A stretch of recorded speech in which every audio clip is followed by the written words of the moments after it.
Welcome back, everybody. Earlier today, you finally arrived in the mountain city of Krobin. This was the intended destination of cult leader Ivre Dumond after they blew up the moon. Ember managed to kill them before they could access the teleportation sigil, and so it was decided that to make the trek west to figure out why. After inquiring with some contacts, you learned that the city has more to offer, such as the largest library on the continent, known as the Grand Athenaeum, with many researchers of various magics, including potentially one that could help you, Emrys, in your search for your missing family. Your real family. Continuing on your journey, you met back up with Beauty, the tiefling that had accompanied you on your first adventure together, before deciding she needed more training in order to continue adventuring. Now, with much more training, she is set on taking on the Necrodome, a coliseum in the middle of Krobin. Emrys and Lawrence, however, had their first shot at glory in the arena. The two of you were pitted against a surprising foe, Lawrence's old party. The energy of the Necrodome started out tepid, but with how close a fight you put on, especially with the brutal display of uncontrolled lycanthropy, your ears are now filled with the roar of the crowd. The two of you are brought back to consciousness after unfortunately being defeated by Hazel and Dwayne, who follow you back to the entrance of the Necrodome. Their faces holding a mix of emotion between ecstatic and fearful. As soon as the four of you are in a relatively secluded part of the Coliseum, underbelly, Hazel bursts out, "When the fuck did you learn how to do that?" Pointing a finger at you, Lawrence. The world is yours. Correction. I didn't learn how to do it, and I am not in very much control of it. I'm trying to learn how to do it, though. Well, that's not a relief, actually, but holy shit, it's glad to see you back. I'm glad to be back. Should I be worried about your condition? I think we're good. There's another member of my new adventuring party named Doric, who actually has quite a bit of experience with lycanthropy, and he's been a massive, massive help. Is that so? Yeah, I'm sure. I mean, are you guys going to linger around here? Well, we live here. Then there will be ample opportunity to meet him and all the other party members. Great. How many more are you? You replaced us already? There's no replacement for you in my heart. But let's see. There's Doric. This is Emrys, and he gestures over to Emrys. There's Ember, and oh my god, he is such a hot and sexy man. You will love him. And there's Beauty. It's been a hot minute since we've played this game. I'm trying to make sure I'm not forgetting anybody. Don't forget Beauty's +1. Don't forget. Oh shit, Beauty's +1. And then there's Abby. Yeah. Is that her name? I don't know. You're introducing me to her. We're gonna stick with Abby. I truly just think of her. Make a history check. Can I make It's one not a character? B. Yeah, go for it.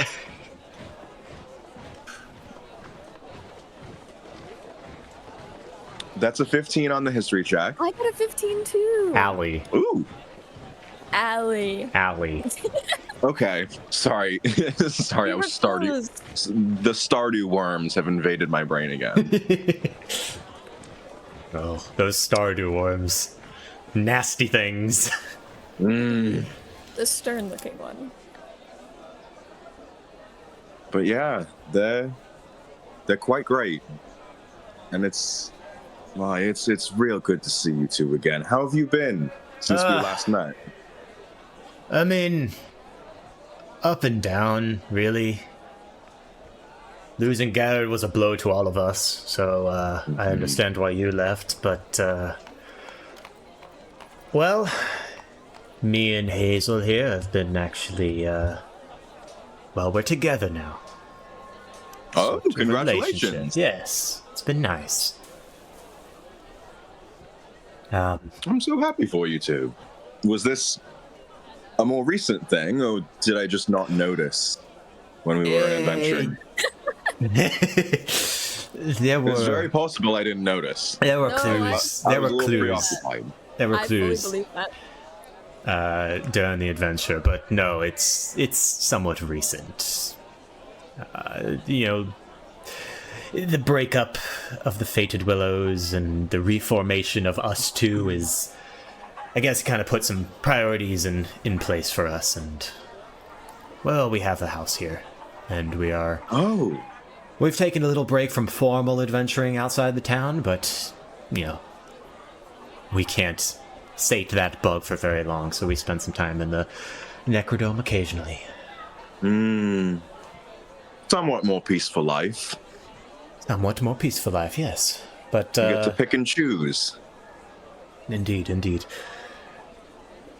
Though, of course, we still go out on adventures occasionally, just not as much as I'm assuming you guys do, now that you have a whole crew. Yes, you would be right on that. It's sort of been one non-stop adventure for the past since we all met.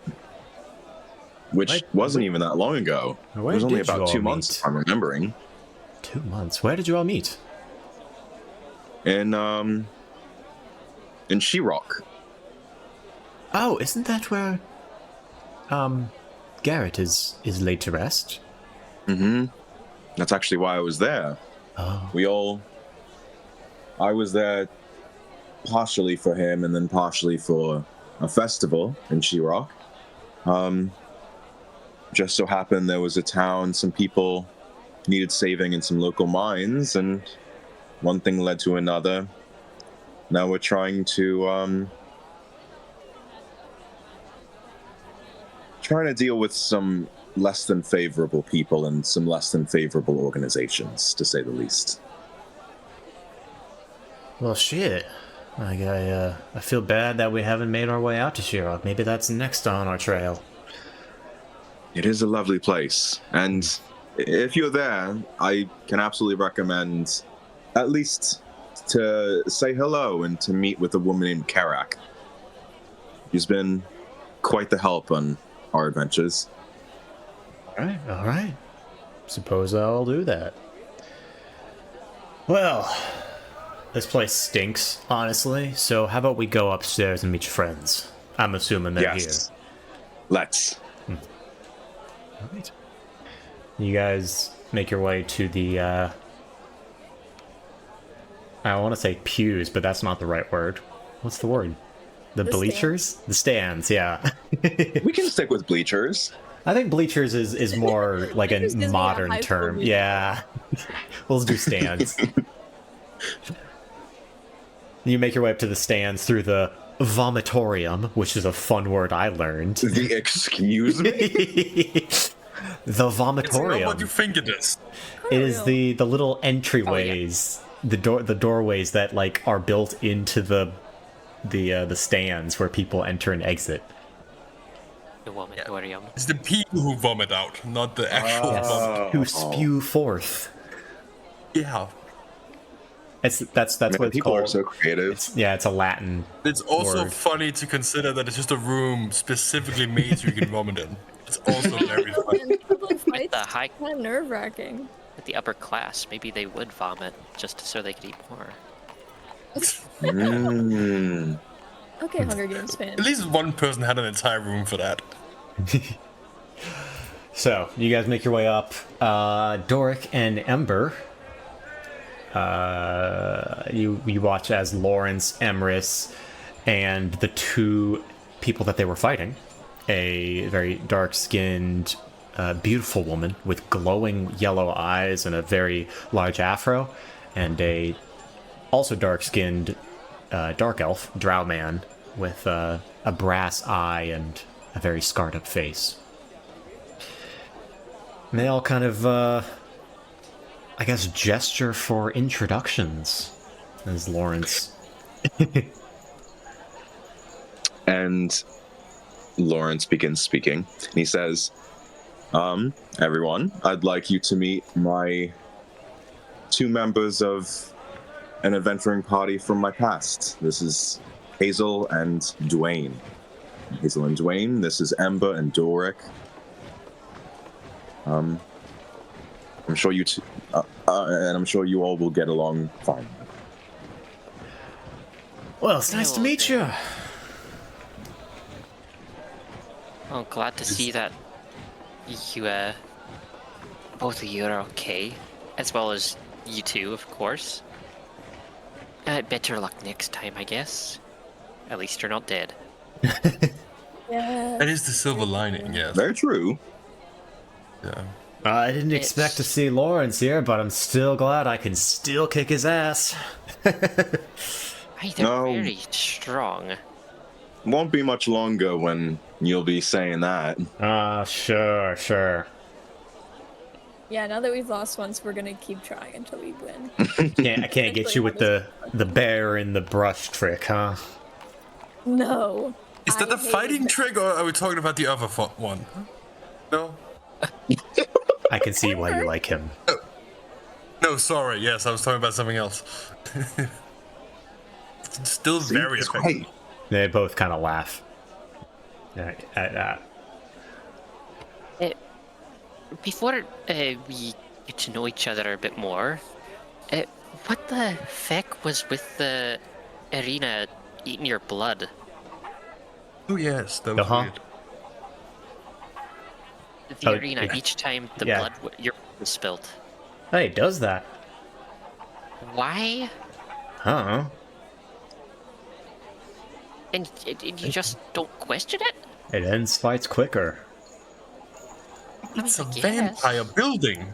It's pretty It's a bit- pragmatic. I don't know, it wasn't on my mind when we were fighting. No, as long as it's not an unfair advantage or disadvantage for either party. I mean, at least the arena stops you from dying. Most of the From it, I times, guess. yeah. Most of the times? What the fuck does that mean? What? Well, if both parties agree to being to the death, then there's way more payout. But then the imperative doesn't save you. I guess. But that happens so rarely. It's a special event when that happens. This Imperator sounds quite a strange man. He's fun. He lives for the fight. Aye. Well, on to brighter topics, I guess. How do you know Lawrence? What do you mean? Like, how did you meet? Oh, fun story actually. So, actually, before I met him, I lost my former adventuring party to a lizard folk raid. I guess we were being rough with the locals. And, well, during that time, there was another person that was actually, let go of jail. Kind of. He was doing work. Oh shit, it's been so long, I'm sorry. Yeah, there was an old man got released on work from the jail, from Shirok jail, and during that lizard folk raid, he kind of saved us. And that man was Garrett, Lawrence's friend. So that was the 3 of us. Hazel was already with the party. We both survived the lizard folk raid. Once we made it back to Krobin, Lawrence kind of was just hanging out there. So it was basically the 3 of us took him in. He looked like a sad puppy, honestly. It's still a thing. Yeah. I'm glad that hasn't changed. I'm not a puppy anymore, I'm a hyena. I was gonna say, it's just more literal. Yeah, They're more like cats. I ain't ever seen a... What do you call yourself? Were hyena? No, yeah, I think that makes the most sense. Did you get a run-in with the gnolls out west? It's a long story. I think it is connected to the Knolls. Is it a story you But- should be telling here, or should we go back to our place? No, I think it requires some tact. It's not a story There- we should tell here, no. There are some aspects which I would not want to openly speak about in the city, considering why we are Technically, there here. are some aspects we're not supposed to share at all. Yeah. Yes, but we shouldn't say that. definitely- We'll just not share them. Well, I'm not gonna lie. We can trust Lying these two. by omission is not lying. Wait. Yes, that's You know what what I this meant. is. This is a myth. Okay. No, it's not. It doesn't count. Point being, it's not my ethical prerogative. If I tell them, I'm just not telling them. What? Yeah, you confused me there Bring too. ethics into this. It's. Never mind. I just. This tends to happen. Listen. Hey, Lawrence. You trust us. Aye. I trust you. So if there's something you can't tell us, I understand, but I do love drama. Ooh. Lawrence looks at Ember, being like, "Drama? Come on, a kindred spirit." Fine. They're out loud. All right. And right as you guys are about to leave, stand up to go off, you hear the Imperator call out, and the next up, in this corner, Beauty versus the Law Hand. Oh fuck yes, we're staying. I do feel like we have to watch this. That seems polite. And you watch Yeah. as the Imperator describes a fun new twist on the battle, wherein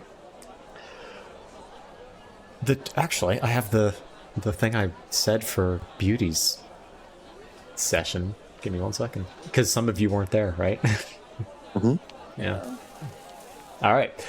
So a flash of magic comes down from the tower, like normal, and the whole Coliseum blurs and shifts, and where once was just smooth sand is now a rocky and crag-filled desert. A large cave opens up from the middle of the crevasse that separate the two sides, and a loud skittering and cracking noise fills the arena. And a giant zombie scorpion crawls out of the hole, carapace and innards rotting out of it. In one humanoid hand, like a centaur, it holds a giant greatsword, and in the other a spiked chain. The Imperator's voice booms again. The winner will be whomever decimates this creature the most. Good luck, contenders.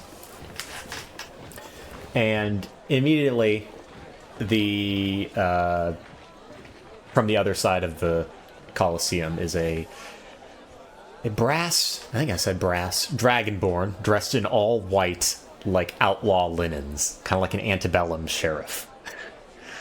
Pulls out two guns, two kind of like pepper boxes, and fires 2 shots at this creature, and basically does that for the entire round. Though, Beauty leaps up off of a rock, does a cool flip, and jams the sword down into the monster's face. It looks quite... The fight goes on for a little bit, and it's quite close. The Dragonborn then kind of splits his attack between the zombie scorpion and Beauty, and then Beauty starts attacking the Dragonborn in an attempt to lure the scorpion to attack it. And in a final show of force, in 2 shots, the Dragonborn plants one into the chest of Beauty, who falls, and then another shot into the chest of the scorpion, who falls. And at the end, the Imperator judges the winner to be Beauty, who did the most damage. Woo!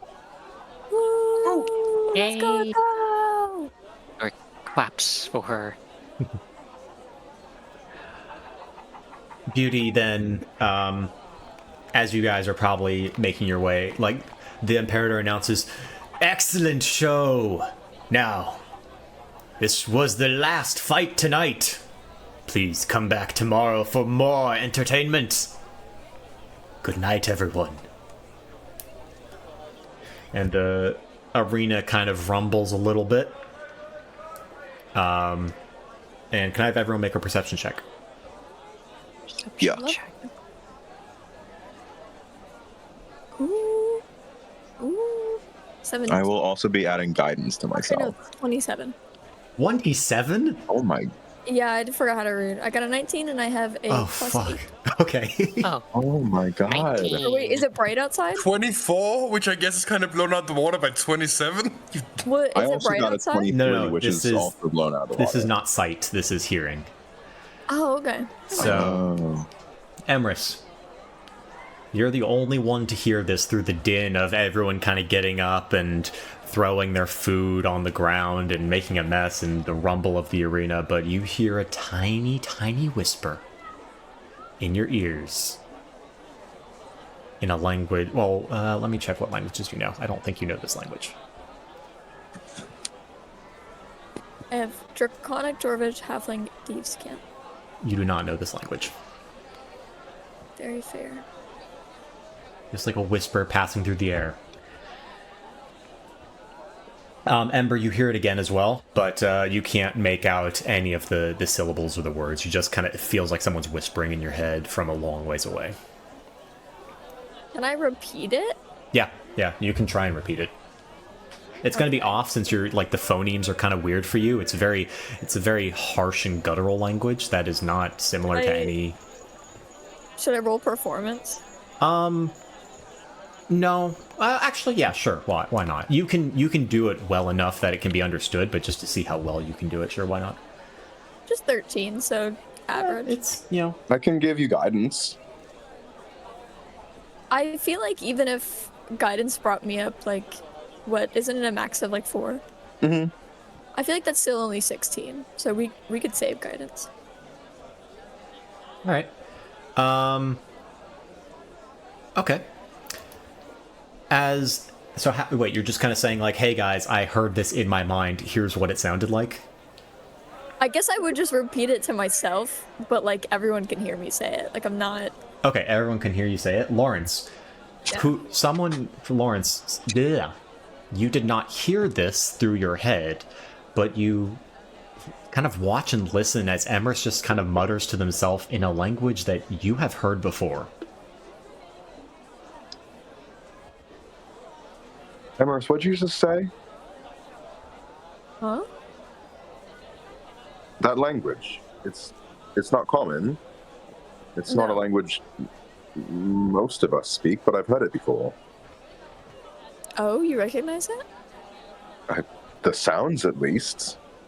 You said think- something. What was it? I honestly can't tell you. I just like heard it. You didn't hear it? It was like a whisper through the seats. No, I didn't. some strange magic's going on here. I heard it too. No idea what it said though. Yeah, I mean, what language did you think it was? Let me think. It could be Sound- Nolish. It sounded Maybe. like Primordial? No, because if it was primordial, then Ember would be able to understand it. That's true. Do you have Abyssal? Well, Nolish is a sort of an offshoot of Abyssal. And now that you think of that, that's exactly where you have heard this language before. It's No. not Nolish, but it is. But it is Abyssal. Abyssal. Mm-hmm. Oh. Oh, yep. That's all you. Hmm. You don't Interesting. know what Emrys said through a combination of telephone game or not knowing the dialect, and also, it's a whisper. It's hard to know exactly what it is, and you're not fluent in this language either, so you don't know what it said. That is so feckin' sketchy. Who the feck is talking to demons and doing blood stuff under an arena? It's actually just the lyrics to my favorite G-pop song. Sorry. Oh, well. I don't know there what we they go. actually mean.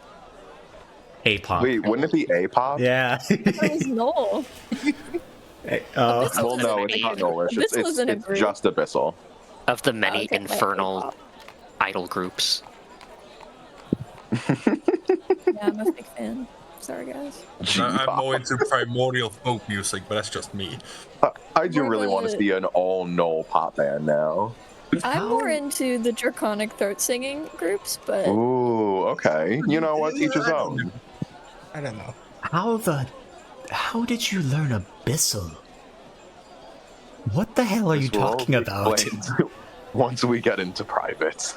Okay, then I want to hear this as soon as possible, so let's go. You want to...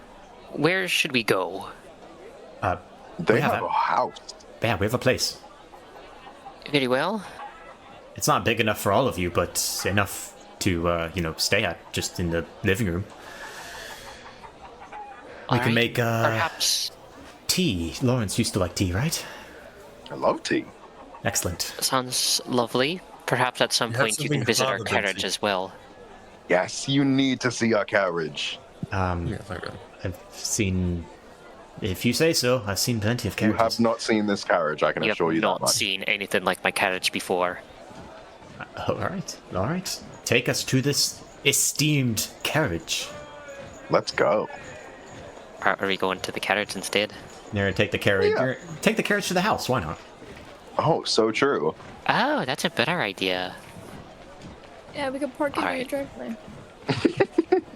Oh, can't afford a driveway. No, we just have a little front garden. But it's winter, so you can park it in the garden. Okay, good. The HOA Perfect. won't care. There's no street parking.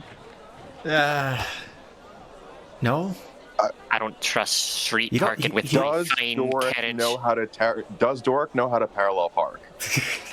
It's more like, do the horses know how to parallel park? The horses He is can just wrong have with Dearest, like, push it. Yeah, you got like a towboat or a tugboat. They are immediately stunned by the wagon. Before you have even shown them the insides. So, that's pretty cool. You got little fold-out things on the outside and nice roof and windows. Very It's much fancy. nicer doing with the fold out tool benches when it was less cold out, but You guys all... Wow, okay. So, is that it? It's bigger on the inside, don't worry. Yeah, they all say that, but like, it's kind of... It's No, just it's literally it's bigger on literally the big on the inside. inside. As in, The we all have interior separate design rooms. really opens up the space. Let us show you. Huh. Dork will open up the door for them and let them in. What? It's bigger on the inside than it is on the outside. It gets better. Just open up one of those doors.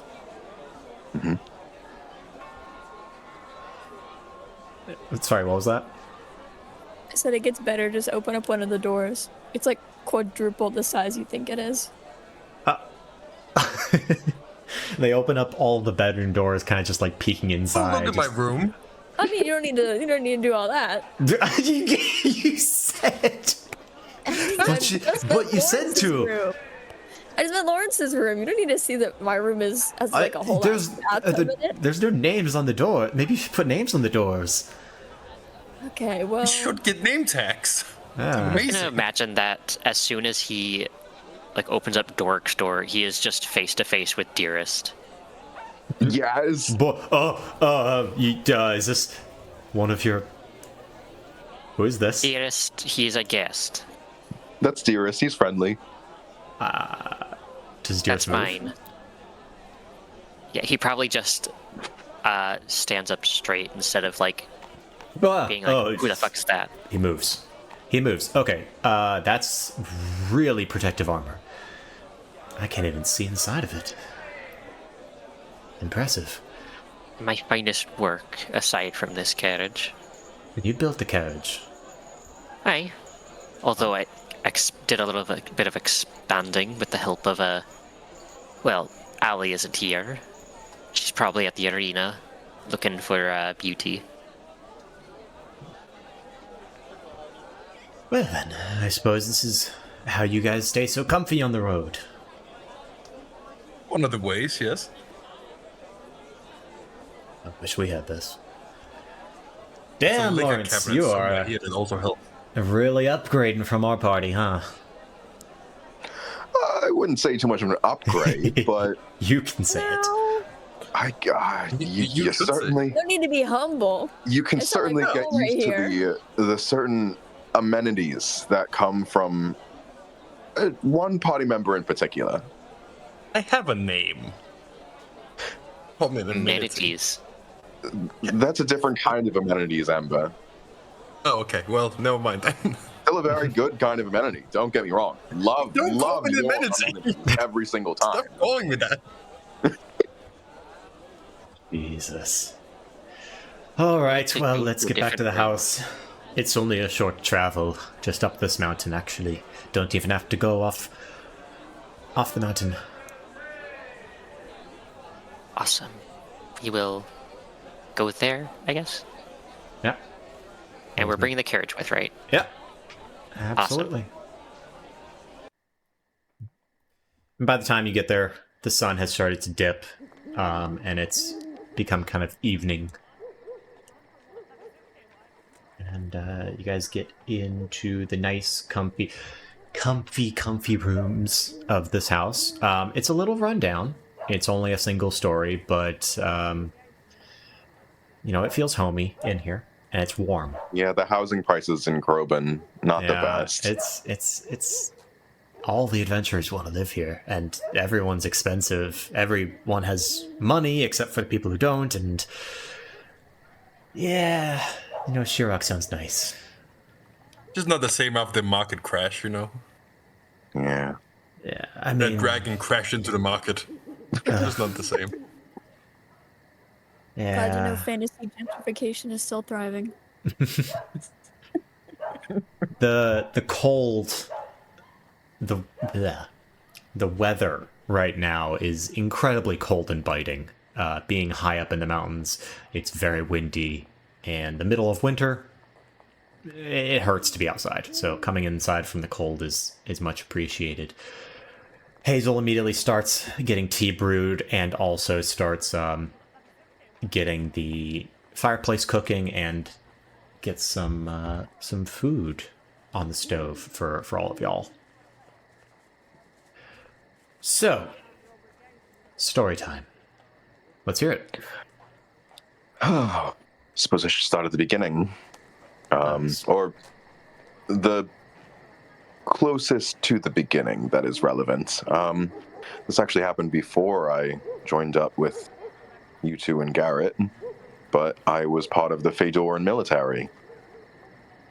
And I'm not sure if you know too much about the Fedoran military, but there was a period of time when we were quite antagonistic to some Knoll tribes. And I did some things that I'm not very proud of, to say the least. Did you tell Garrett about this? You two were always close. I did. It was something that weighed on my mind. It felt so terrible at the time that even admitting it to anybody other than my closest mentor was a hurdle that I couldn't overcome. Of course, now it's reached the point where, even though I still don't feel ready, I feel it's my responsibility to take ownership, to atone for my sins. And that's honorable. What, is that what brings you out west? I'm assuming you were in Shirok, so... Well, it seems like the Fedoran military was involved with an organization called the Daybreak Society, which is still quite active to this day. It's the organization that we are currently hunting. And to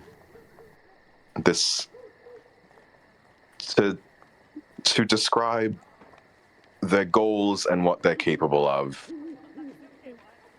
they seem like they want to do terrible things to all of the sorry. Okay, so this is out of character. Sorry if I say the wrong term for this. I'm not sure if this is the right term. Beast folk, That's or like. Okay. beast folk beast folk encompass all of the beasts, and then lycanthropes are a subset of that. Oh, okay. Yep. So they want to basically eradicate the beast folk, and Yeah. as part of that eradication, Does that include druids? I don't think so.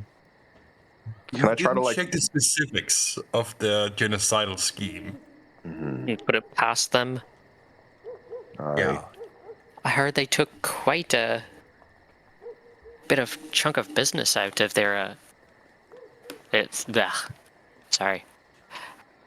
I heard they had quite a regress in their amount of Tanoan supporters as of late. Yeah. I mean, And he'll just give like a mischievous smile. I mean, is it alright if I tell them the Which part? Yeah, there's quite a few bits to that. Lawrence just like points up? Well, let me hold on for a second. Would this knowledge hurt either of us? Or could get people to hurt us if we know it? Not really. I don't think No, so. and I think we've told people this randomly. We were there, so I feel like that's okay. We did. Cat's already out of the bag. Yeah. So you know how the moon blew up, right?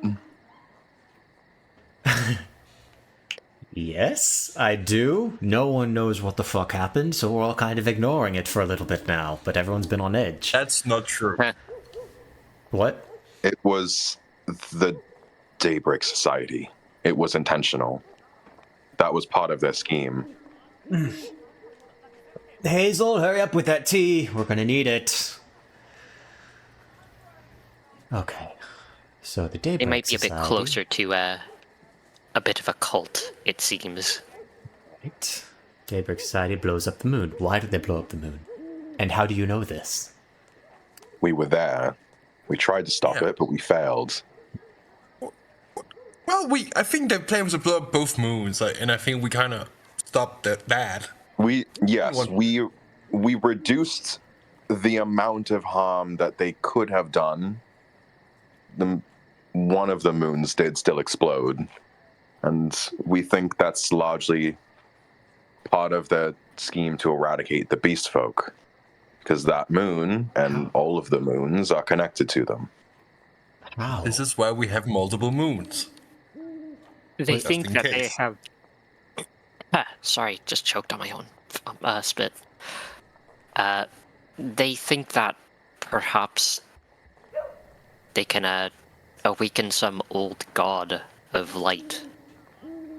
I think there was also the implication that one of the moons was specifically stronger for beast folk.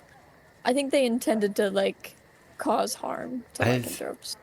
Met many beast folk. I've never heard of anything like that. Other than Sounds like- lycanthropes having connection with the moon, which I'm sure our friend Lawrence here knows all about. Do I count as a beast folk? In some circles. Okay. I don't know It depends why I what only flavor of thought about racist that. they are. Yeah. That's what I was getting. It's not a useful term, beast folk, because the edges are always very blurry.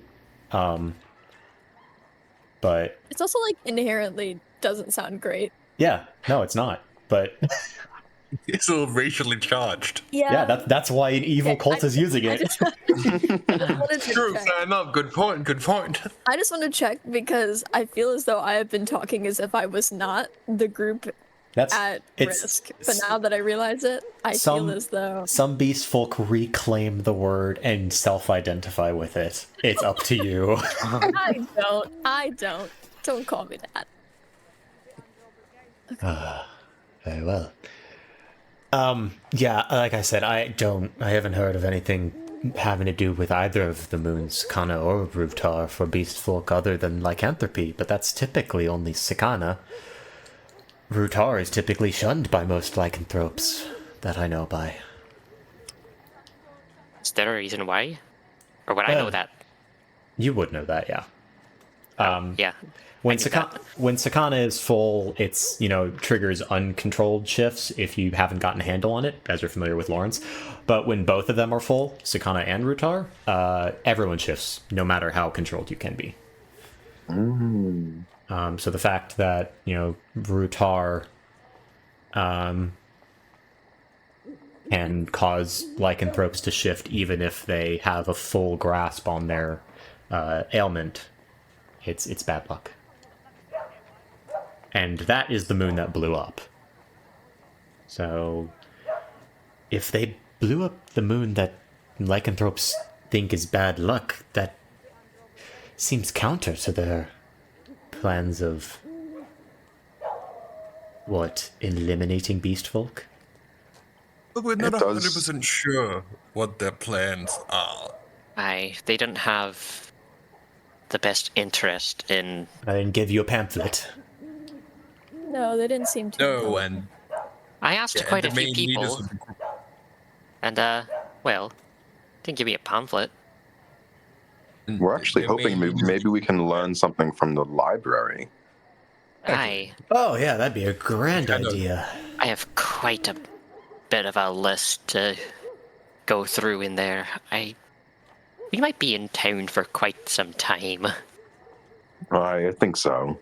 I mean, it's the biggest library in the continent. I'm gonna take the opportunity. Yeah, I mean, it attracts adventurers from all over. They can, speak with either a bookkeeper or sell their own novels of their adventures and all the information. They can get paid for it. That's how the library Interesting. grows. So we can get money out of this, you say? You have I information was right that about is, to say, maybe once this is less confidential information. yeah, if you have information that isn't already there, they pay quite a pretty coin for it. Oh, I just realized that. What? You think we could get a pretty penny for if we gave them Skip's journal? Ooh. Oh, perhaps, yes. I mean, that might be like the original copy. Although, that little quirk did want to talk to us. Maybe we should wait off. You're talking to Yeah. Quarks. No, Yeah. Otterfolk named Quark. I've heard of the Otterfolk. I haven't seen any. I wish to. They're so cute. They are. So wait, you've been Alright. out to East then? We traveled through pulling up a map.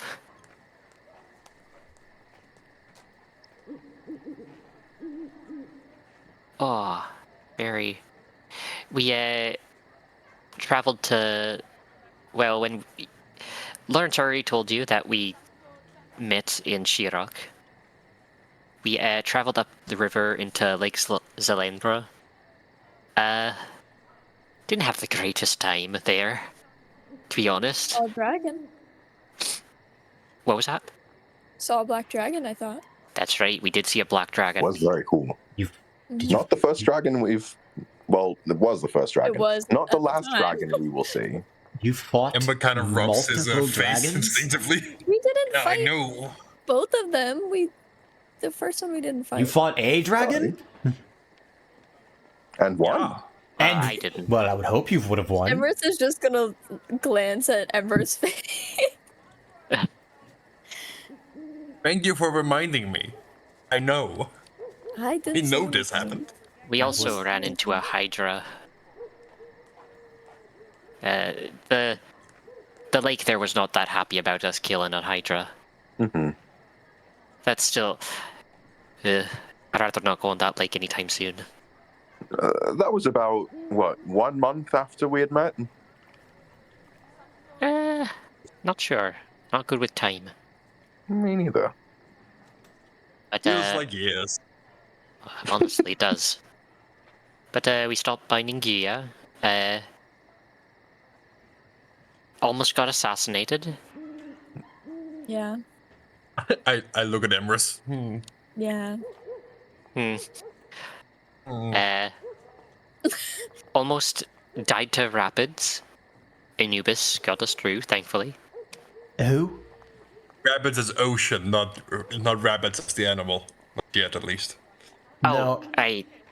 Our friend who started this journey with us, a big old fearbog druid. His name's Anubis, but He's a bit What? estranged at the moment. What circle of druid, if I may ask? he had expertise Mushroom.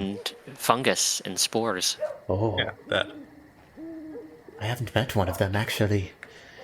Very strange. Yes, but they're kind of scary. I don't think they he's- fully I don't think they fully understand druidic. To be honest.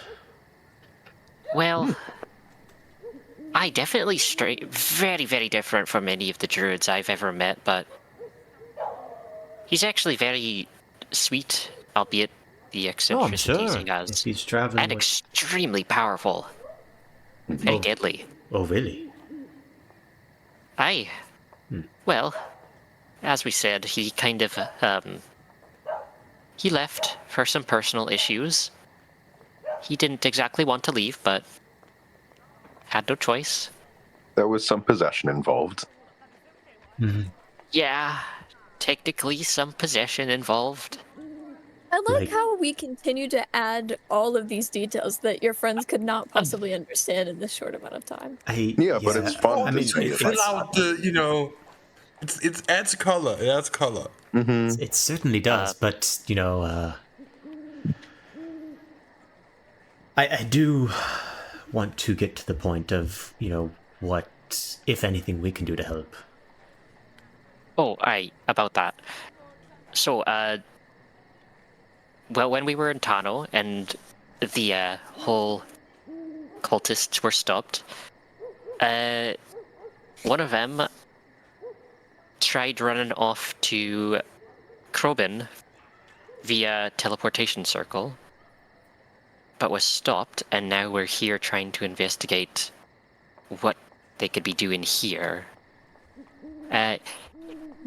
Strange question, but have you ever seen strange old figures with stars for heads?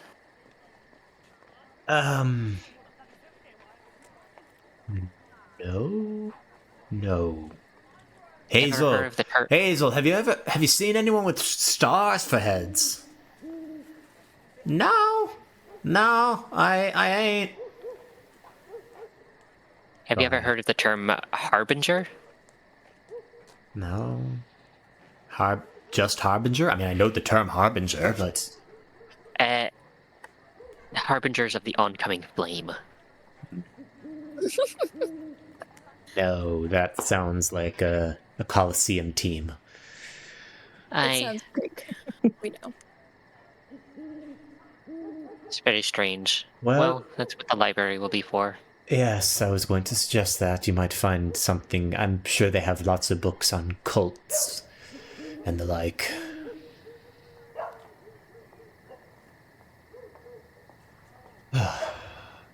Well, you're welcome to stay here overnight, or I'm sure you wish to stay in your wagon, but you can keep it in the garden. There's one more thing I'd like to see if you know anything about. Sure. We've encountered two of them so far. We call them seeds. Oh, dude. Well, Just don't say where yours is. Or mine, actually. I don't want anyone to This know was where like mine the is. main thing we shouldn't talk about. I thought No, that I was think it's okay to bring implied. up. Just don't say where they're at. You don't have to Okay. continue if you don't. I mean, I'm assuming these are not plant seeds. I have my fair. I have my fair share of knowledge. Tomato seeds. I have my fair share of knowledge of those, but it's. I mean, they're not seeds, but you touch them, and you're transported to what feels like another plane, and Portals? sort of. You're transported to another plane where you can see, what is it, 12 total seeds or similar figures all in a circle. The And then seeds behind are you- spherical. Yeah, the seeds are spherical. And then behind you, each seed is sort of connected to some kind of god, some kind of deity. And that deity gives you some kind of power. For me, mine, that's why I'm now a lycanthrope. You... Let me think about this. You think because you've touched a ball, you saw a god, and now you turn into a hyena. Yes. Actually, sounds- yes, exactly. That sounds really insane. But it's Yes. coming from you. No, I know nothing about this, and this sounds absolutely batshit insane. Your adventures. Kind of is. I can't help And I you. wouldn't believe it myself if I wasn't. And I feel living like we're proof. getting into the realm of knowledge that hurts. We can stop here. Well, if I catch wind of, I'm assuming you want the location of another one, I'll let you know. It would be but helpful. I have never heard of this phenomenon. Perhaps in the library. Noted. I'll certainly be looking. You guys get tea, get dinner, probably, talk about the rest of your adventures and how you came to be here and the various chest wounds that Emrys has received over a I nice actually wanted to ask crackling them fire. one thing. And as you near the end of your visit, Doric, you bring up something. Well, aside from all the terrible things that we've had to face through our adventure, is there anything nice to visit here in the city? Already visited the Necrodome, and there was a nice magic shop that we stopped by with a Dragonborn. Yeah. So there's Raven's Roost, the peak of the apex of the city. There's little excuse me. Little, I guess, ocular devices that lets you see very, very far. That's pretty fun. The tourists enjoy it a lot. Oh, There's like a the- sexton.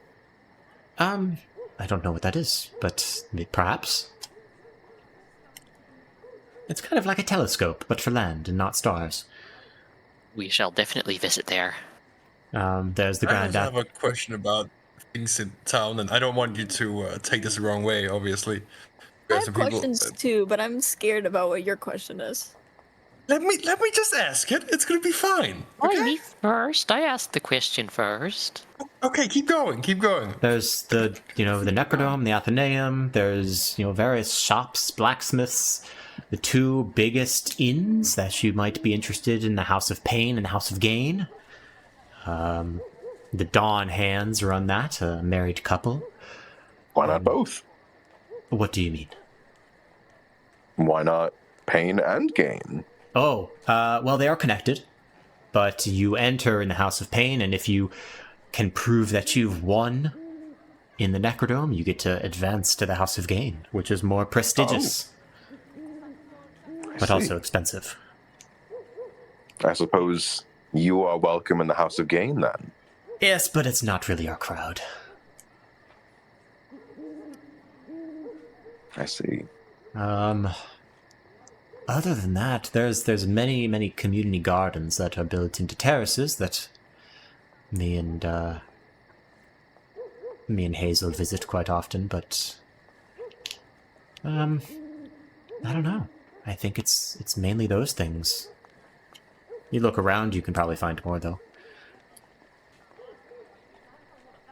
And you had a question, Ember. Lean over to Doric. Can I go now? He'll just like wave his hand, like, "Go ahead, go ahead." So we ask the people. Do you know? Let's call them where there's some nightly entertainment in town. Oh, I thought you were with Lawrence. I am. This is a couples thing. Oh, of course. Well, yes, there is. There are many, actually. You know, adventuring is a very stressful job, so relaxation is important here. There are signs if you know how to look. How do you look?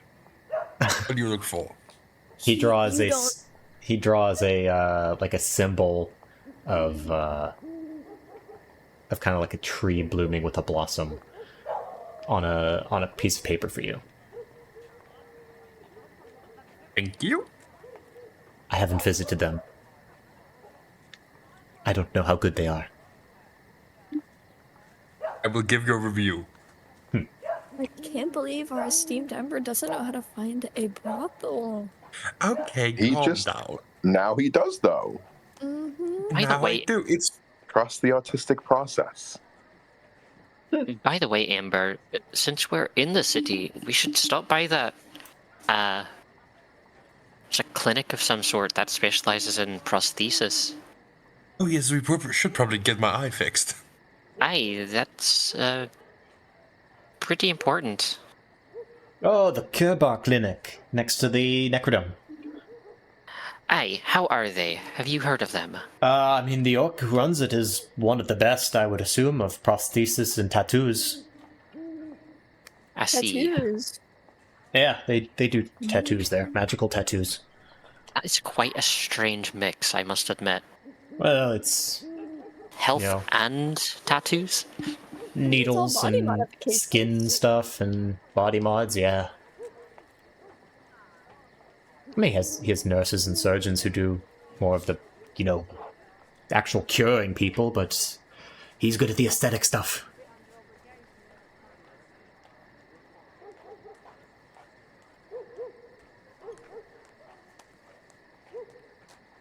You know anything about the academy that's connected to the library? Not other than it exists, and we get a fair share of people who come to live there to study the libraries. Did you want to know anything about it? I don't know. 10-year plans and all. It would be nice to go back to school. You have that scholarly air about you. Oh, I'm glad you noticed. Well, if Called you a nerd. Called me educated, Ember. I called it both. Aha. If you were Are going you to saying I'm not college, educated? if you were going to college, there are better places than Crobin, I would admit. Yeah, but still. Keep The my option open. Sevian Experimental College of the Arcane is probably one of the best if you're looking for magic. Very true. I did not. Well, it was not exactly on my list of available schools, considering I'm from Tano. But Ah, who knows? y'all should really get rid of that beef. Yeah, well, I don't really have much say in it anymore, so. Well, it is getting late. Anything else? I mean, we will be here tomorrow morning if you have any other questions. And if we don't see you, well, I suppose you will be at the Athenaeum. We certainly will be Yeah. for the foreseeable future. Should we go to the Athenaeum first, or should we go to the Crow's Roost? I mean, The Raven's let's Roost. go. The Raven's Roost, that's what it's called. Oh, it's Well, quick. you know. It's a quick travel, especially if you have a cart or a horse that you can ride.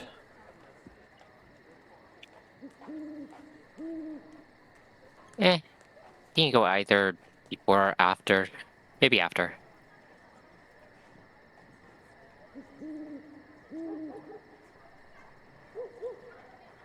Will.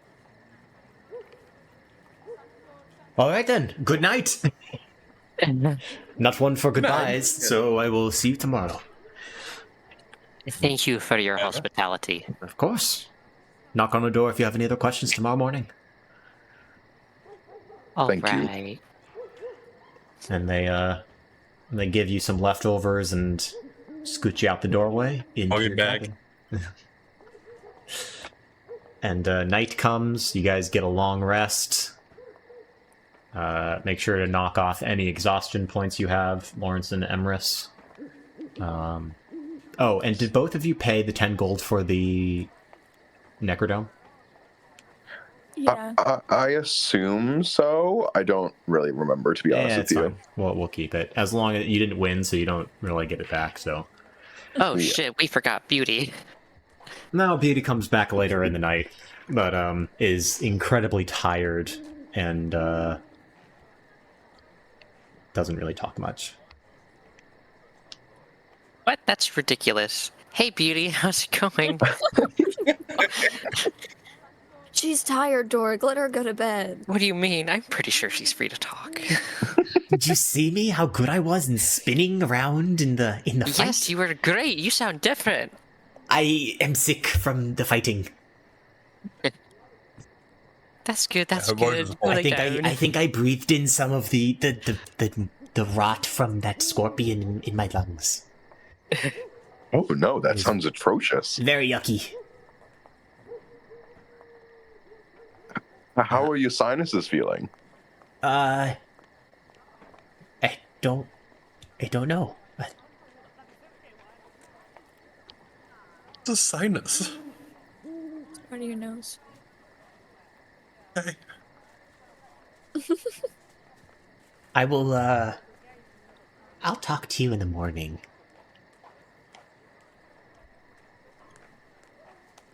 She closes Do the you? door.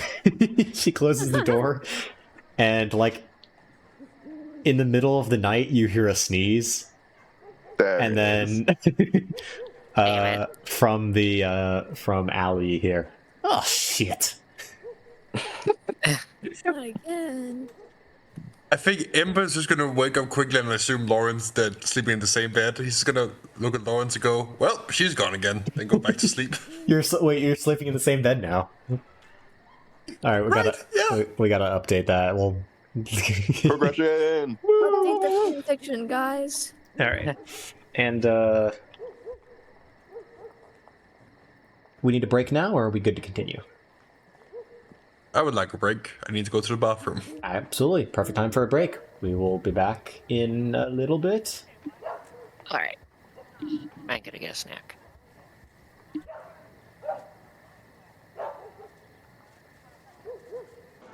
Alrighty, is everyone back? Yes. Excellent. So we will resume. Where in the world, where in the city of Krobin are you guys headed to? Where in the city of Krobin are the humble heroes? Where are they at? You got so many options. You got the clinic, you've got the Athenaeum, you got the Raven's Roost, you got all the stores, Well, But the brothels. the brothels. I was right about to say, first thing in the morning, time to visit the brothel. well, 2 out of the main 3 things we're going to rely on either reading or seeing things. So maybe we should go to the clinic to get Ember's eye. Terrible idea.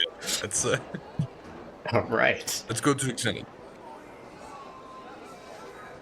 So, make your way over to the Necrodome, and at the base there's a little clinic made out of similar colored stones with not many people going in and out of it. It's kind of half divided. One side looks to be more like a medical doctor's office, and the other seems to be more like a body mod shop, kind of. You peek into the blurry windows, and you see a slim figure kind of opening and closing cabinets, and as you open the doors, you see a very, very thin half-orc man, who is, like, wearing an apron that is... You can't tell if it's soaked in blood or just red.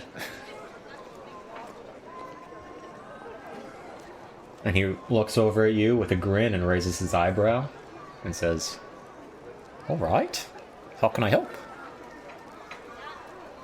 Hello there. I heard that you deal in magical prosthesis and the installation of them.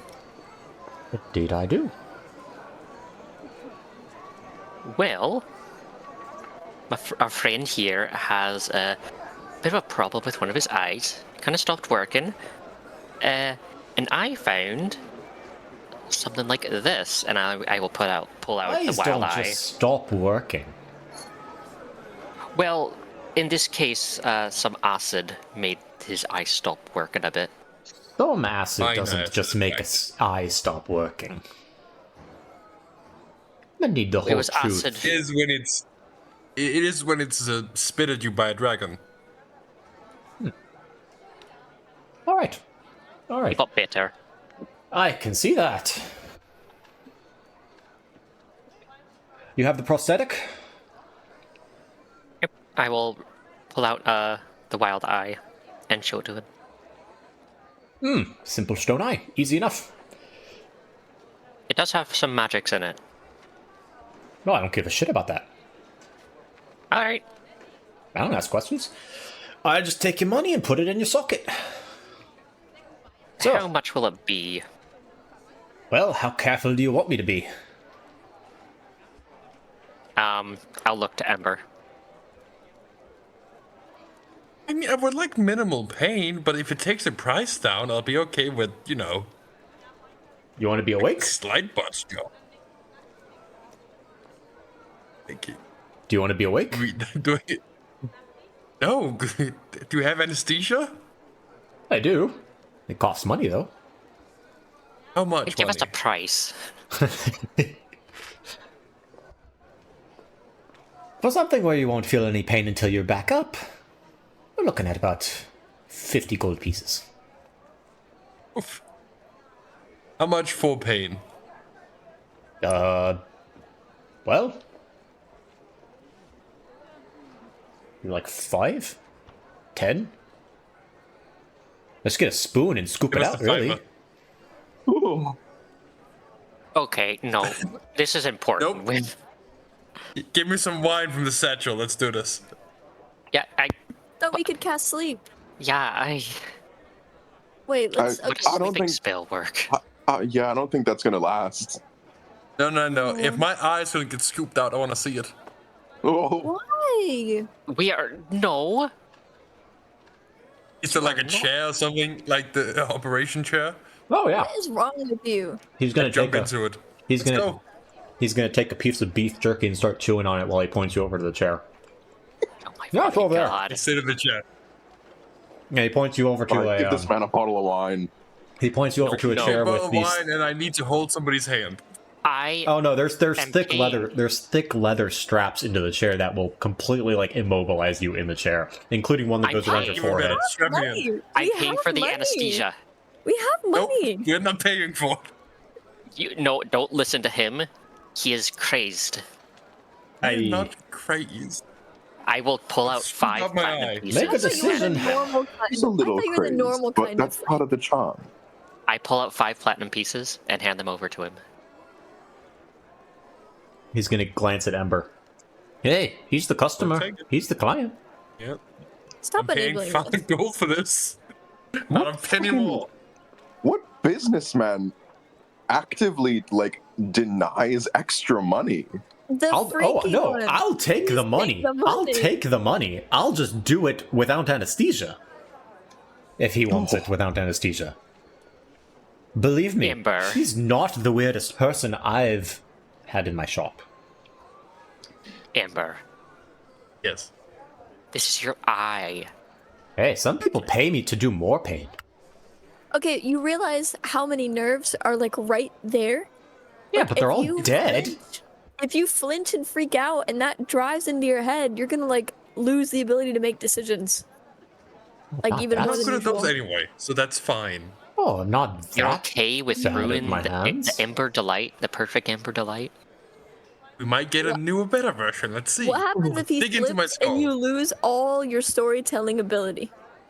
All right, Guys. Ember. I will look When has to ration Lawrence. and reason ever worked on me? Ember, I will look at Lawrence. give me a persuasion check, and everyone else give me a persuasion check. What if he Okay. slips? What if he slips and you turn straight? Oh no! I have a 15. That one would have worked. That's an 8 from me. Huh? I'm gonna let everyone else roll, and then I'm gonna come with mine. I got a Mine was an 11 originally. I got a 4 on my guidance for a 15. Ember? Yeah. So that is gonna be 28. Ha! What the Oh, come on. I have a plus 11. He's the. I know you do, but still.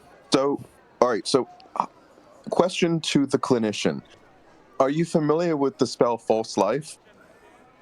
Nope. All right.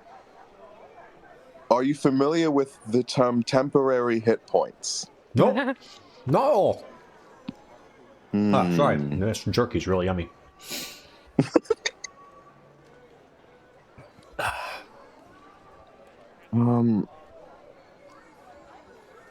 God, how do I describe this to someone? It's like You know don't what, I'm need just not to. Even, Look, your friend wants me to just scoop it out. I'm gonna scoop it out. You pay however much you I want know, to but I pay. want to make him feel less pain if possible. I don't want to fuck it up though. He sounds like a masochist, does he? A little bit. Well, That's but- not him. He's a wimp. How dare you? Sounds like it's decided that we're gonna Like- scoop your eye out without you. I think we're gonna scoop his eye out. Yeah. How much you gonna pay? How We're much are you gonna scoop the pay? eye out. How much are you gonna pay? Amber, since apparently you're dead set on Hello? having this man scoop your eye out. How much do you need for a clean scoop? 10 gold pieces. 10 gold pieces it is.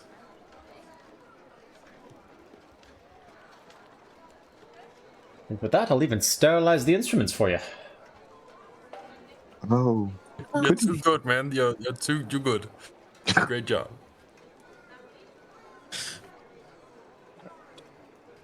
He's gonna go I back run and quite get. hot, so it's possible that my blood just naturally cauterizes it. He's going to go back and grab some tools that look similar to ice cream scoops. Oh my god. lovely. Yes, thank you. Lawrence is going to position himself so that he has got his finger on the trigger, but the trigger is the trigger is cure wounds. Okay, what? So you're preparing a spell. What is the trigger? Once the new eye is safely in the socket. Alrighty. Oh. Looking up, Alright, Ember. You get strapped into a chair.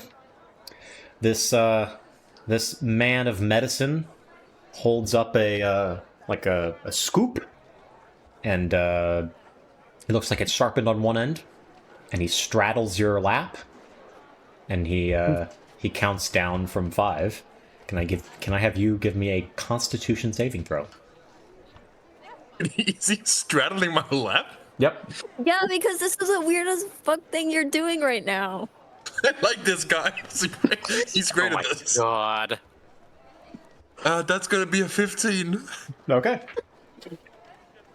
he's gonna kind of like gently caress your chin to hold your head straight, and with the other arm, wait. Oh wait, sorry. Wait, he does the thing where he like lifts his chin so he's looking directly in the eye. I'm going to. Are you getting a shot? What is happening? I'm gonna use Flash of Genius to add +5 to that. So 20. Yes. Okay. Like, You may regret that, but all right. Is everyone watching? Emrys is looking away.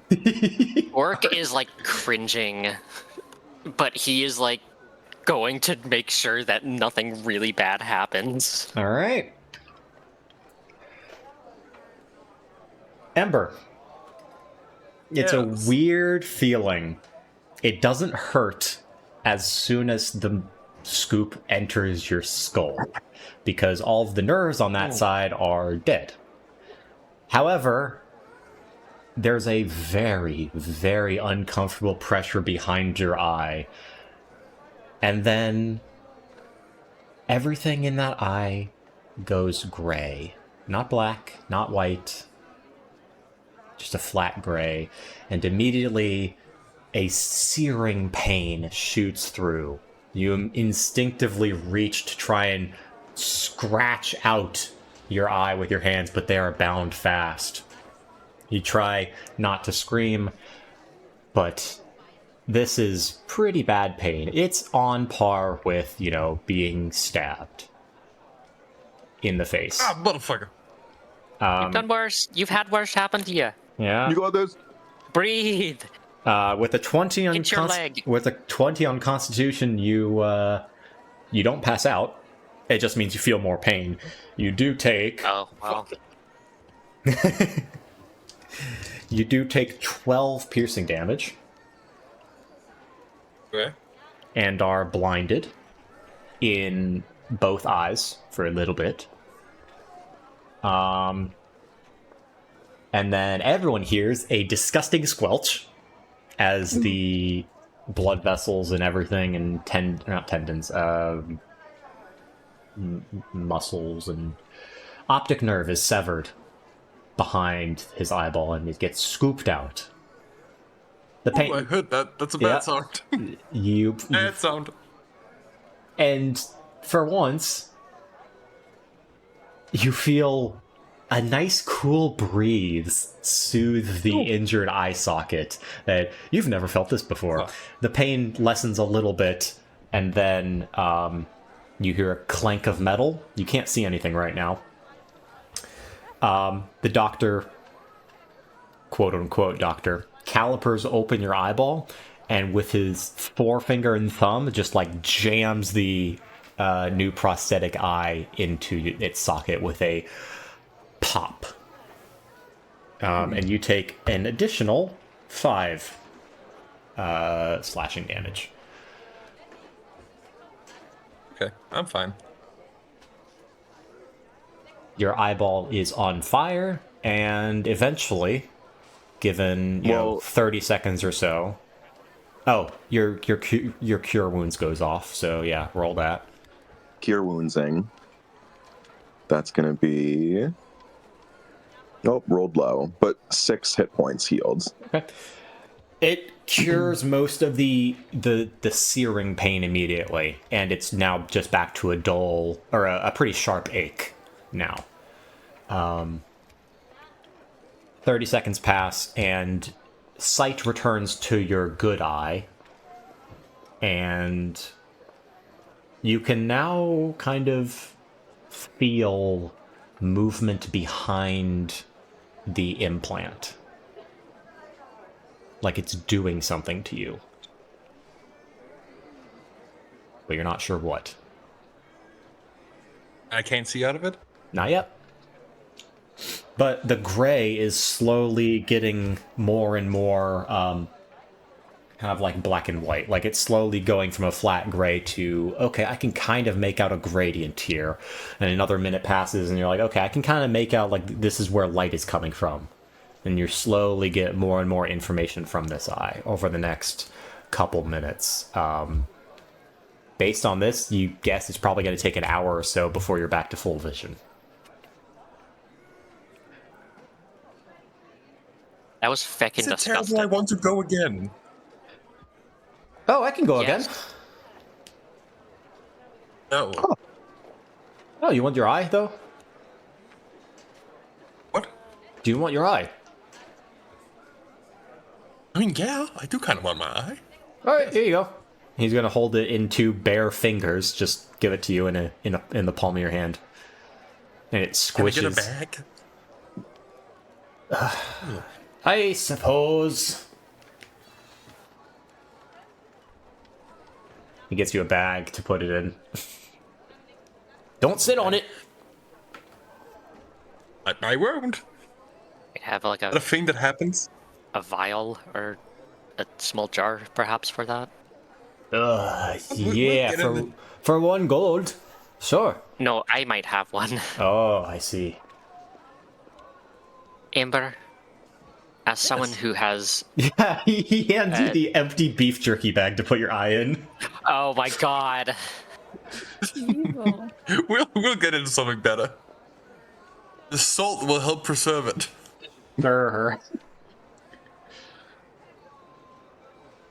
Amber, as someone who's tortured someone before, that was thick and disgusting. I don't know. You seem to enjoy it a little. I will admit, I was kind of turned on at some point. Dork will just give you a Nice. Oi, flattest I know, I felt it. most. Oh my god. I'm sorry. Yeah, That it was happens. my fault. It happens. Yeah. You're very good. You're very good at this. I'm gonna forget Compliment. this It's a ever compliment. happened. I'm already trying to repress this memory. It happened to me. Calm down. Emrys walked outside and is sitting outside waiting. Ha! He's not in the building. What's wrong? It was me it happened to. It wasn't like you guys got your eyeballs scooped. Anyway, I can did feel still a not little see bit out like of my blue eye. eye. I I could do did it. feel a little bit like my eyeball was getting scooped as I watched. I could do a 2-for-1 deal, actually. Any of y'all want your eyeball do you mean? scooped? No, thank you. No. But speaking of other prosthesis, do you have any prosthesis for sale? Yes. Nothing magical, but yeah, like peg legs and things. Ah, I see then. What are you looking for? Do you know where I could acquire a magical prosthesis, like an arm or a leg? Literally. I'm a mechanic or tinkerer looking to study something like that. No. I have one that you can kind of. It doesn't move on its own, but you can move it yourself.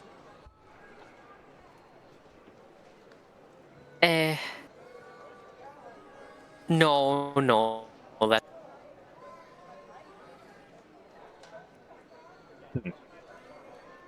Well, I don't know. Sorry. But do you want the tattoo?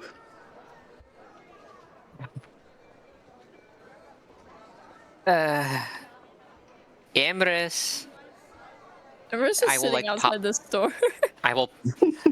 Dork will slowly and kind of tiredly just pop his head out the door, like, would you like to discuss getting it? You are interested in getting a tattoo, right? He'll be like sitting. Spencer, they're like steps up, like into the building. Yeah. Yeah, he was sitting there reading a book to reach.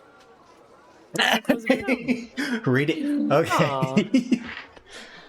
I have the book. Yeah, and you have the skills to speak Yeah. with her. Yeah. Jeez. In Bird, Idols of the King.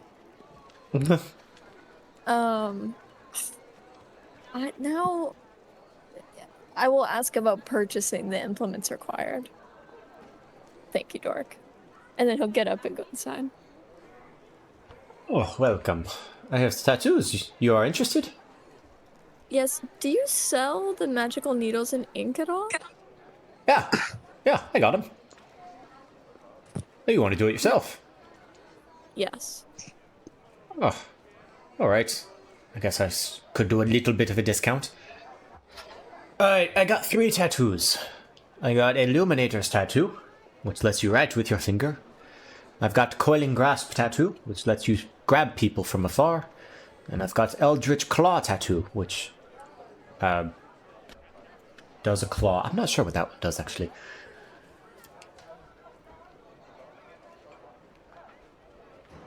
Could you not just sell the needles themselves?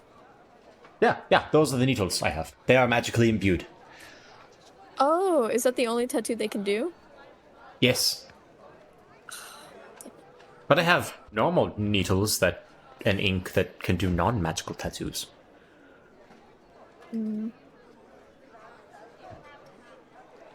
Could you look into the Eldritch Claw?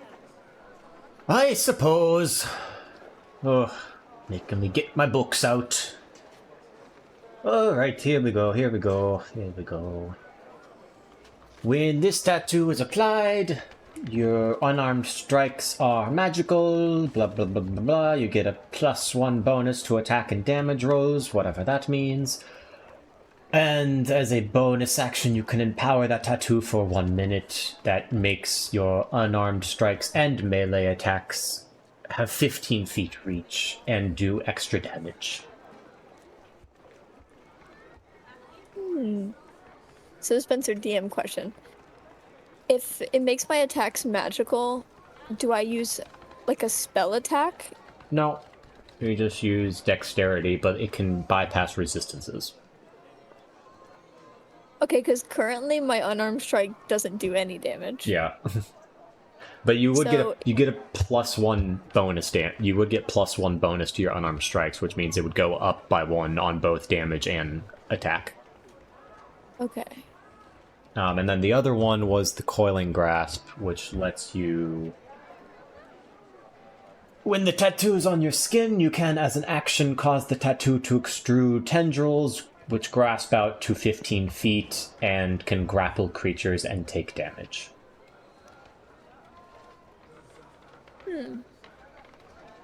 How much are each needle? Coiling Grasp and Eldritch Claw are both 300 gold pieces, though I'll take a discount to 250 if you just buy the needle.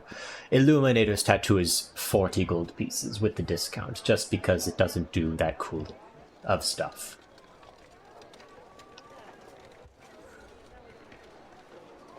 Okay. And how many people does this needle work on? Is it just one tattoo? Just one. Okay.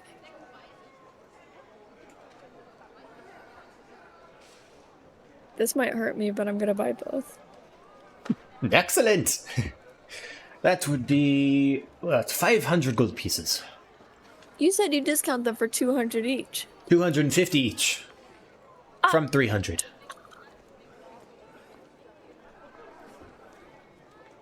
Is there any way I could get the price lower? Make a persuasion check. Within reason? Make a persuasion check. 14. Could I hypothetically add guidance to that? Sure, you're there. Add 1d4, homie. Thank goodness.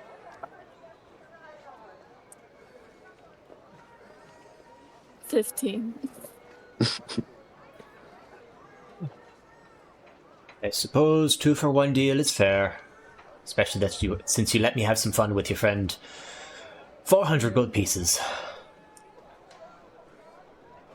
Perfect, thank you. He's gonna... Add those to your inventory in D&D Beyond. They are both items, Coiling Grasp tattoo and Eldritch Claw tattoo. You can put, since they're both uncommon, they both take up half a limb. So you can put them both on one arm or half on each arm. Really grasp and... Eldritch Claw.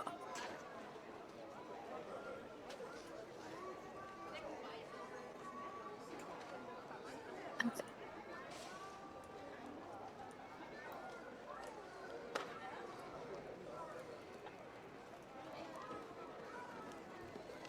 Know when you're ready. Okay, I have it. Remember, both of those are attunement items, so they will take up one of your attunement slots. I don't know if you already have something attuned or not. I've got my ring of jumping. Yeah, so I think that maxes out your attunements. Really? Even though it's only one? No. You can have the ring of jumping and then the 2 tattoos maxes it out. You can Oh, have 3 okay. items attuned at once. I was very confused. Okay. Yeah, no worries. Right, but you will have to spend a short rest or an hour putting those tattoos on for each of them. So you can't do them just yet. Okay. All right, where to next? I guess we could,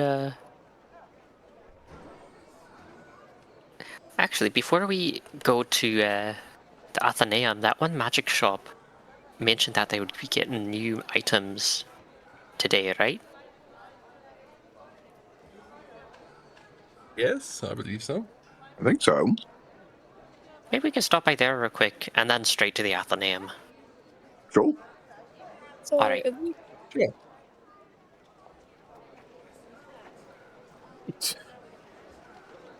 So, you're making your way to the magical item shop. Okay, give me 1 sec.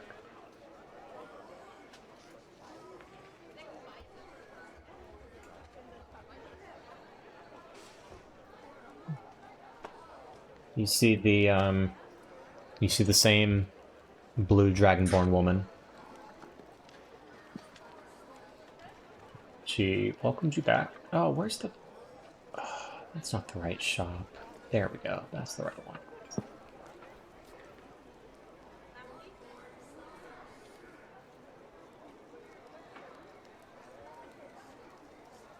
Right.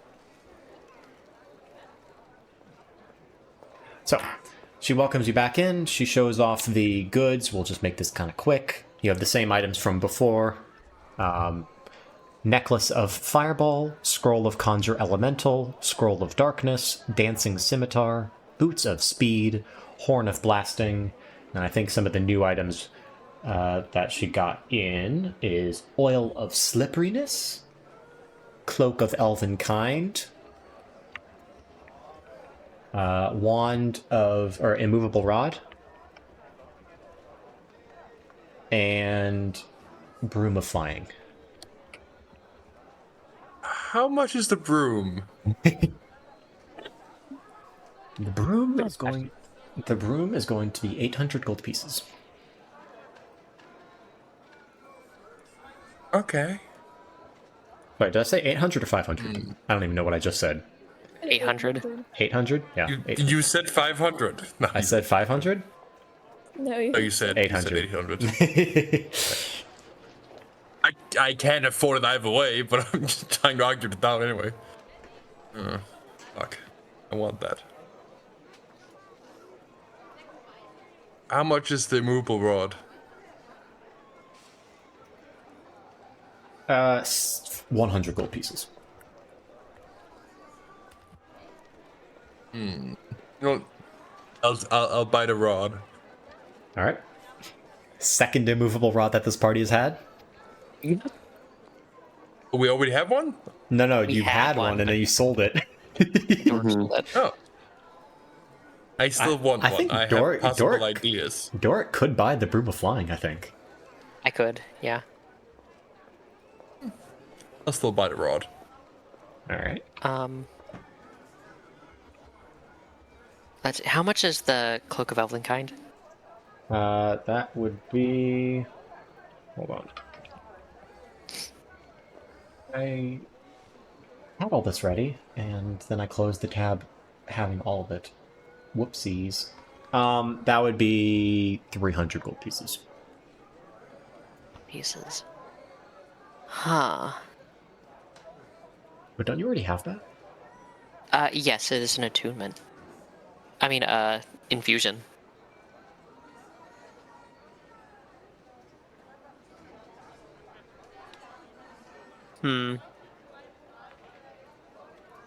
I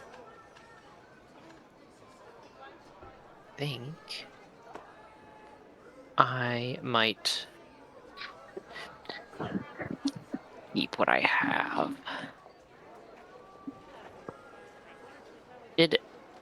DM, did you mention that there are books for sale at the Athenaeum? Yes. All right. I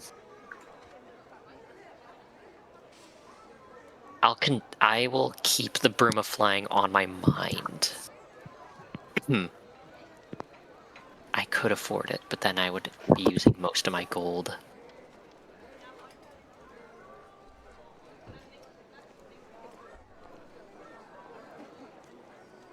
I'm good for now. My character, we should return for that broom at some point, because I do want it for the party. That's cool. I want to be. We can work together if you persuade. If we win the Necrodome enough. And get a Just discount. grind the gold. Well, if we bet high enough, right? If we kill a man publicly in the Necrodome. Listen, if we find, like, Athenaeum's version of a movie produced and we sell the rights to our story to him, then we have the money. Or we could just kill someone in the Necrodome. One of those. Or die in the Necrodome. You know, Don't be negative, God. Who said do that? it.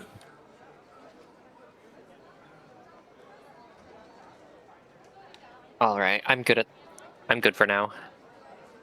Me too. Unless someone wants to haggle, but I'm going to move on to the main event. Everyone else good? Good. Thank you. Then in that case, go on from the din of the streets into the oddly quiet halls of the library. Oddly quiet. It's a library. Well, it's oddly Why not be quiet quiet? because as soon as you pass through the door, even though the door is still open, it immediately cuts off the outside Oh, good. noise. Ooh.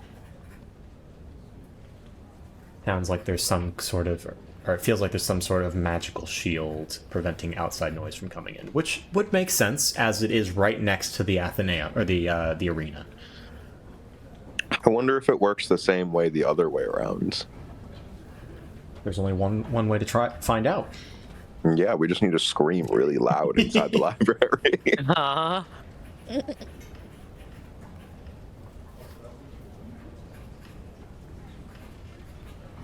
At the front, let's see. The Athenaeum is a large tower that extends, as you enter the doors, you kind of look up, and it's just this nice polished marble brick all around in a circle that has these kind of ridges that spiral around. Some of the layers are delineated by a very interesting design with the bricks that kind of make it look like they're overlapping each other, kind of like scales. There are very few windows, but inside, you notice it is bigger on the inside. Ooh. And there look to be many Going around. false windows in places that are unlikely or impossible physically, yet they're letting light in. There's a large staircase that kind of spirals around the outside. There are various mezzanines and balconies that look down to the center of it. And the bookshelves radiate away from the center, like spokes of a wheel. In the center, just behind a front desk, there's an elevator, much like the one in Snowtooth. And in the front desk, there is a very large Goliath woman with a very intricate tattoo on her head that makes it look like she kind of has like a fade of hair, even though it's not hair at all. And she kind of glances to you as you guys enter and then looks down at her book that she's reading.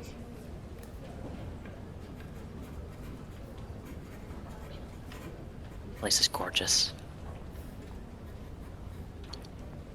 And just remember, we are in a library, so let's keep it down. What? Shh. Ember, keep your voice down. Oh, sorry. I didn't hear what he said. He was whispering. You're fine. You're half blind, not half deaf.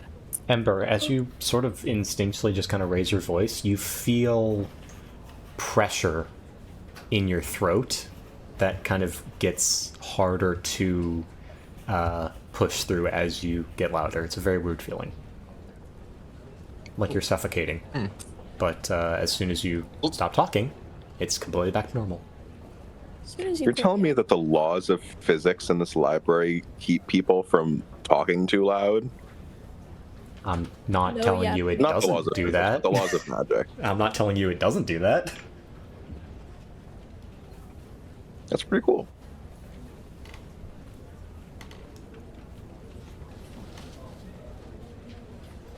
So, the four idiots just standing around in the lobby of the library. Where are you Hey! going? Hey! Alright, so I have a few things I would like to look up personally. You have a game plan. Is there anything you'd like to look up, perhaps concerning our goals here in the city?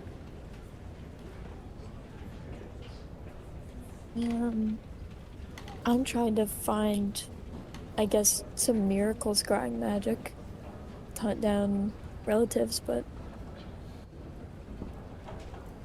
nothing other than that.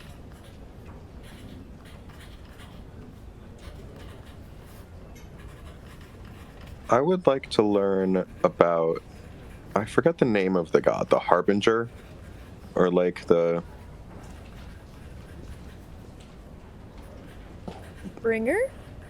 No, not Bringer. The god that. And like.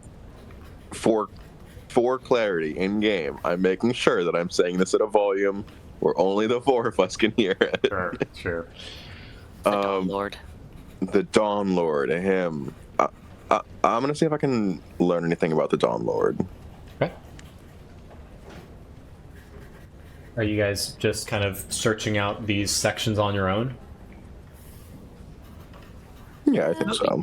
Well, how about we just ask the librarian person over there for a general true. idea of where to find things?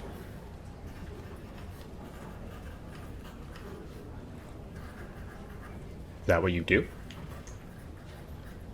I'm asking the party. Yeah, Alright. I can go up first. I'm gonna keep it pretty vague. Sure. Because I don't want, just in case, like, Hey, just my look topic for is a little religion. sensitive, so I would rather err on the side of caution. Fair thing. Well, hello there. How can I help you? Is there any rules we should be aware of while we make use of the facilities? Leave it better than you left it. Or leave it better than you found it. Alright. Any books you take, put in the return chute. Don't yell, don't make a mess. Don't destroy books unless you're going to buy them. Can we even physically yell in here? You can if you try, and if you try, I'm going to kick you out. Oh. Hey, you make mention of we can make purchases here? You can buy books, yes. It covers the cost of reprinting them. Ah, I see. And we're also able to sell books here? Yes. If it's deemed new knowledge for the library, you can sell books.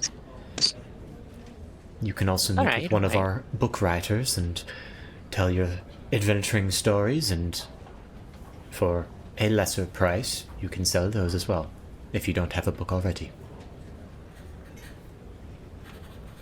Alright. Forgive me. Wouldn't happen to be a whole situation where once we give them our knowledge, that knowledge is removed from our brains, including the memories? What would make you think that? We've had experiences. That is not the We're case here. just checking. Perfect. we We're would going to not- get along perfectly. We would not remain the pinnacle of knowledge storage on the Espen continent if that were the case. Perfect. Forgive me. If you need my help again, my name is Kenny Heftblossom. Happy to be of service. Let me know if I can help you find anything. Thank you. Where would books be that cover religious topics? Religious topics would be on the third concourse. In section... let me check for you. Section B3. This is not only me as Natalie asking this, but also as Lawrence, because he definitely would not know this. And I already forgot the word. What was the word that you used instead of floor? Concourse. What is a concourse? It is a floor. Or a wing. I see. You may easily get lost here, so I suggest you don't go too deep in your first visit.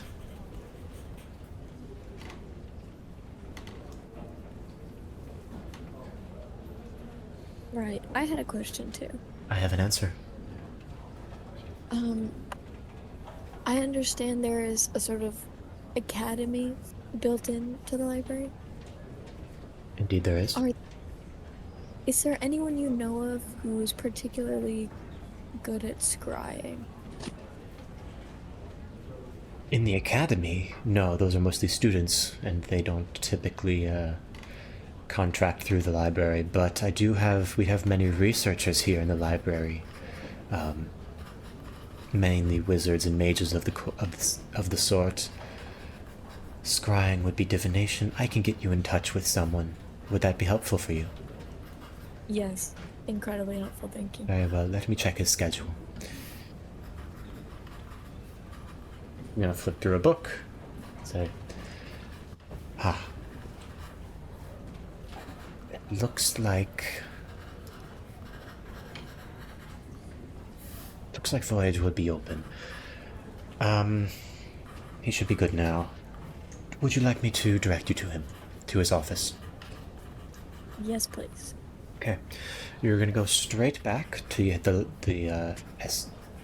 lift, and you're going to go up to the 5th floor, all the way in the back. The 5th floor is where all of our researchers are, and you're going to look for Voyage's nameplate on the office. It should be around the 100 or 200 level. Okay. Got it. And their name was Voyage? Oh, yes, that's right.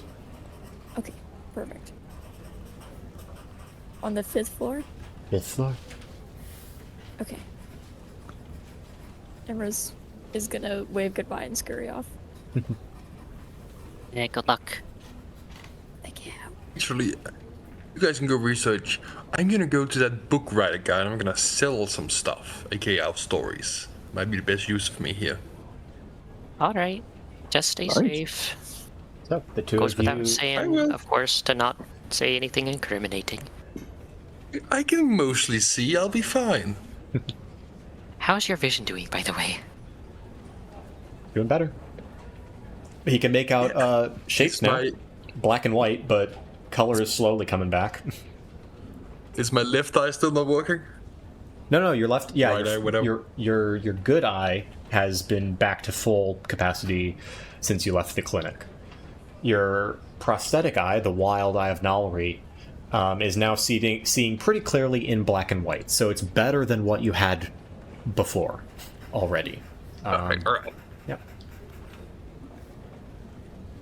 All right. So I can see you. I see fine. 3 groups split away. Ember, you get directed to one of these like glassed-in rooms. There's many small ones, and each of them has a younger, like, late teens to like early adult person, kind of studying or taking notes from someone who's talking to them. It looks like these are the book writers. And I'll just say, for sake of time, how much of your story are you going to tell them? I think I'm gonna tell enough for it to be interesting, but I'm gonna edit out the parts about the seed. Okay. Are you including the stuff about the Daybreak Society? I am including stuff about Daybreak Society, yes. Okay. All right, so you're just excluding Also, things the about... giant hydra in the leg. What? Also, I'm mentioning the giant hydra with Okay. one in the leg. That Yeah. might be important. I don't So you're know, I like the basically one. everything about the campaign up until this point, except for anything related to the seeds. Yes. Okay. All right. Can I actually So change maybe what I'm play it doing? out. Yes. Yeah, you can. So if Lawrence is trying to research stuff about like the Dawn Lord and the Harbingers, can Dork try to research stuff about the Seed and the Astral Plane? Sure. Yep. All right. You get directed to a different location, so the four of you are split. Yippee! You love to see it. First up, we'll go left to right. Doric. You get to the section on the astral plane, and you're looking for books on the seed. You find various books about, theory mostly about, how the astral plane, researchers think it works, and how potentially all the planes are aligned, ways like that. There is frankly no research on anyone actually going to the astral plane. No first-hand accounts of anything. There's lots of theory, models, things like that. And surprisingly, there is nothing about seeds either. Old world artifacts. There are some old world artifacts. There's a book on Snowtooth, actually.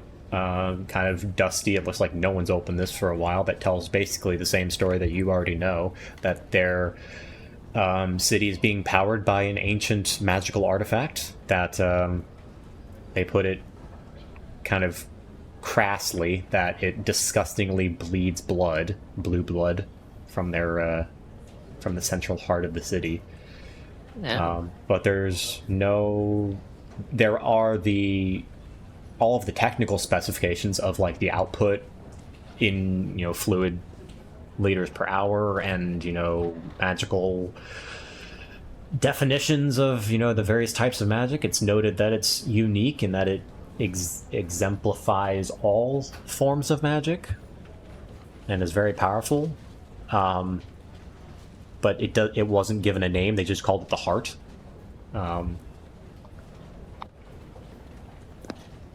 And obviously they weren't... Whoever wrote this book wasn't allowed to touch it, or they did touch it and nothing happened. They didn't really mention that. Interesting. Yep.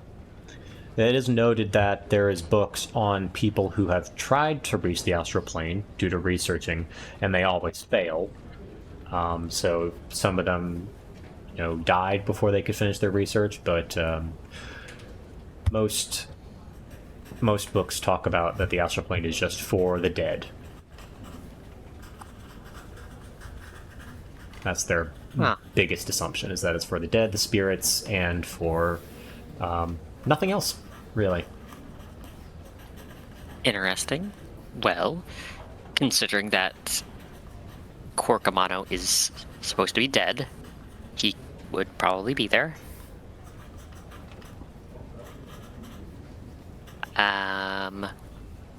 Well, that just tells me that anyone trying to research the astral plane would be very interested in the scroll of astral projection and perhaps getting us there. You'd have to find someone powerful enough to cast it, but I suppose you could be right. Yeah. Right. Next up, Ember. We're actually probably not going to do anything with you because you telling the whole story is what the recordings are for. Yeah, no, let's not do that, please. You are telling the story. We'll come back to you at the end and figure out how much your payout is. Emrys McKinnon. Can I like roll a performance check for it? Oh, yeah, sure. I mean, you're not getting paid based on your performance, but sure, why not? But I mean, like, performance are how much I play up, and like even the bits that aren't important, but how important the knowledge is. Yeah, give me a performance check. Why not? How much he lies. You I'm gonna lie about some stuff. You are willingly subjecting yourself to a zone of truth during this, so Oh, never mind. yeah. Oh, easy it is. Okay, okay. Wait, I can still exaggerate this on the truth, right? Oh yeah, absolutely. But like the person will know that you're exaggerating a little bit. 22. Yeah. And that was a low roll. You tell the story pretty flawlessly, fluently, and flowingly.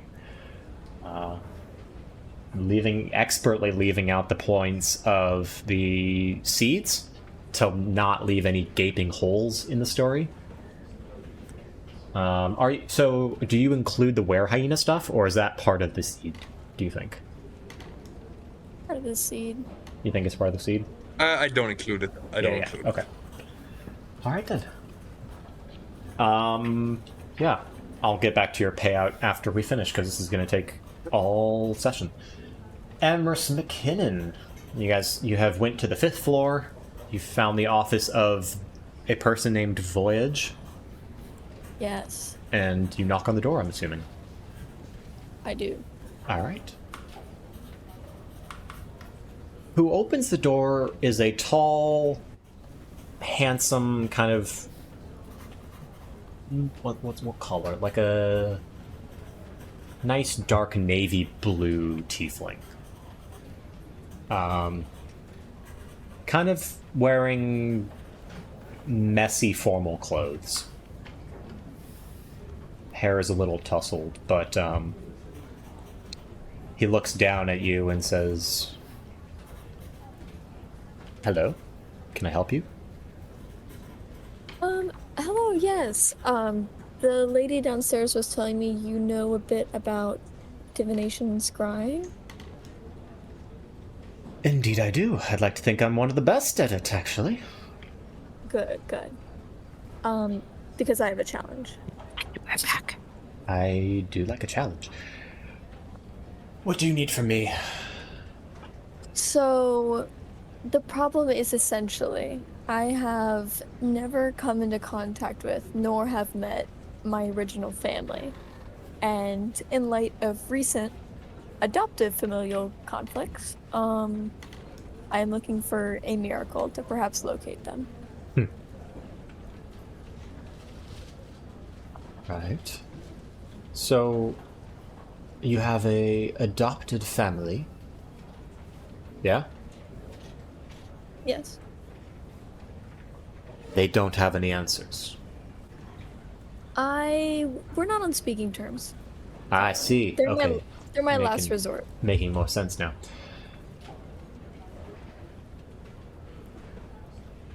Alright, so if you want me to scry on family members, I will need an object from them. It's very hard, nay impossible, to scry on someone without something to connect to them. You understand?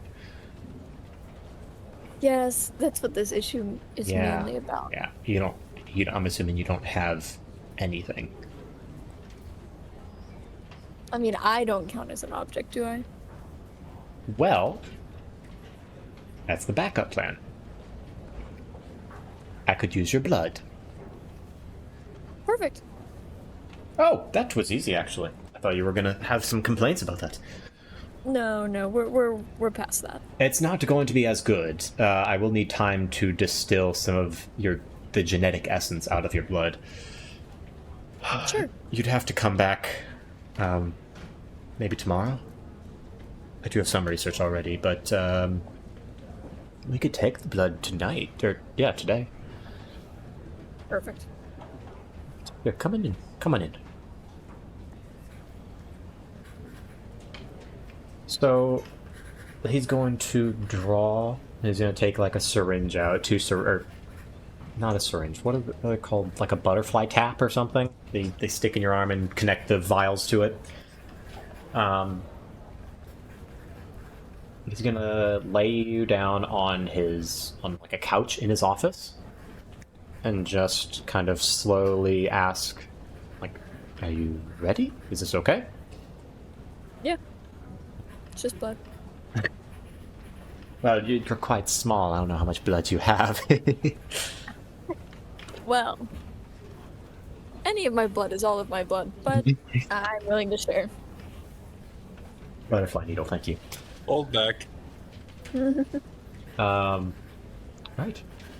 He's gonna kind of massage your arm tenderly first, and then put the needle in, and it's gonna hurt a little bit. He's gonna collect some blood, and you're doing this very well. Mm-hmm. All right. Well done. I will. I'll take this, and I'll see you tomorrow. Perfect. See you then. Sorry, I couldn't have an answer for you now, but I hope I'll have an answer for you tomorrow. Anything you can do. Oh, and my name's Emrys. Emrys. It's a nice name. I'm Voyage, but you already probably know that, so, yeah.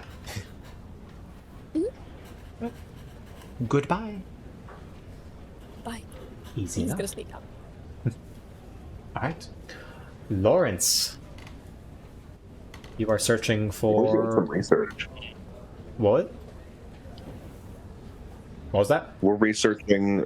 Oh, I just said we're doing some research. Yeah, what are you researching specifically? Because I know you mentioned religious stuff and also the Daybreak Society and the Harbingers, so those are all kind of separate things. I'll start off with the Dawn Lord. That's his name, right? Yep. I'll So, start trying research on the Dawn Lord. okay.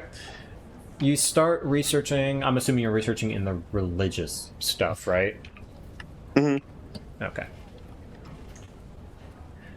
You kind of pawn through all the list of all, like, the major deities that are, have writing on them, and surprisingly, there are actually a lot of books on religion, this is the most kind of mentioning of religion that you've seen anywhere.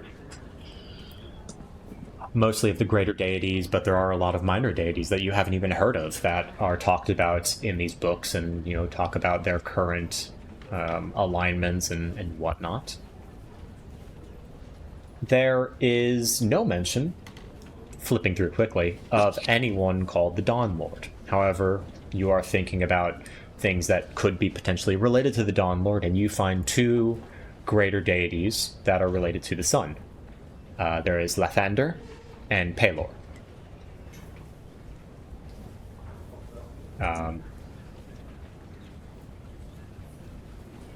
So those are two greater deities that are typically praised for rebirth, the sun, the spring. Let me look up Pelor's stuff. Agriculture, life, light, that kind of stuff. Mm-hmm. You don't know how this connects to the Dawn Lord at all, but you do know that these are now two gods that exist and have their domains. Hell yeah. Anything else? I'll see if I can find anything on the Harbingers. Okay. That is going to require... Are you still saying in the religion section, or are you going to go on to, like, the cults and groups, and hidden groups section? I'll start with religion. Okay. There is one book mentioning, like, very, very old book that mentions, shoot, hold on, let me make sure I have my notes right.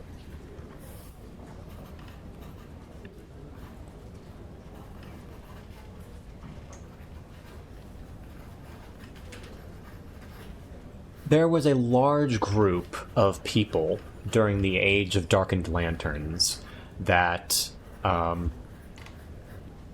worshipped Lathander. specifically. And they called themselves... Oh, excuse me. I hate when fucking yawns come on like that. The worst Overpowering y'all. Yeah. They called themselves the Bringer of Light. Or the Bringers of Light. And their whole kind of thing was like, oh, magic has kind of stopped, or religious magic has stopped working. What happened? We are going to pray to the god of rebirth to bring it back. Kind of. And then it kind of peters out, and there's a couple of citations that, you know, conflate the harbingers of the oncoming flame to these bringers of light.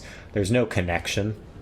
You were just kind of taking hours, 2 hours, 3 hours of reading through just this one thing on a hunch. And there's, you know, mention of groups breaking away from this group and calling themselves various other titles, but nothing solid for modern times. This all happened like thousands of years ago.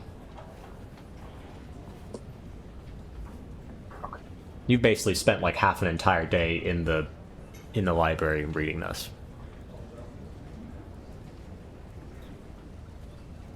All right, I think with that he'll probably call it a day. Mm-hmm. Brain fried. Not used to reading all day. Yep. Is Lawrence gonna check out the cult area? He'll save that for another day. Alrighty. As you kind of unengross yourself from this book, you notice someone standing adjacent to where you are. So you're kind of maybe sitting back to the... you're sitting down with your back to the bookcase. And then adjacent to you, right next to you, is someone standing facing the bookcase, wearing a long, dark red cloak with like a belt of small black spheres. You can't see their face.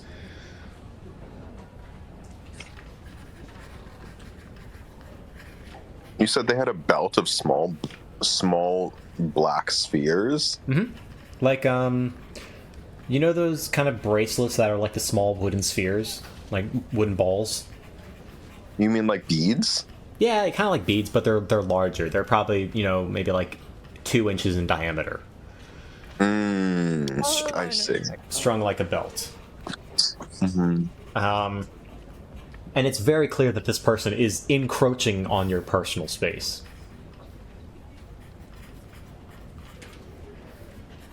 I don't think Lawrence is really going to say anything about it. Is this like as he's like currently reading?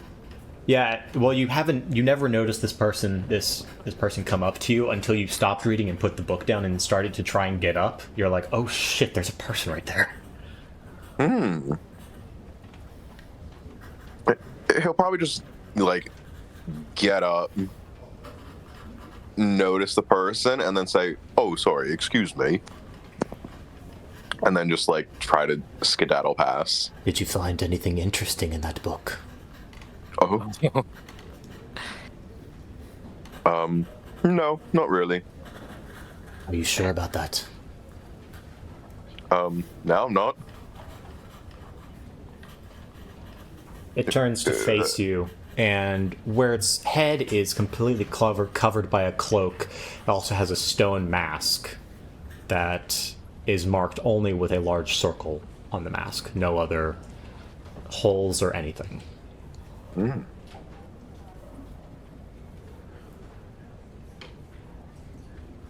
I'll ask you again.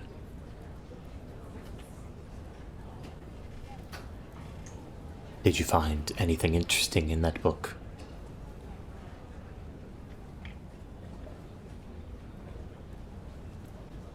It depends who's asking. Who are you?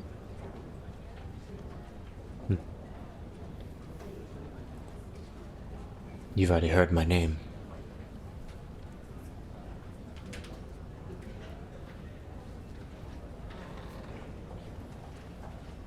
And since you have already heard my name, I can say it once again.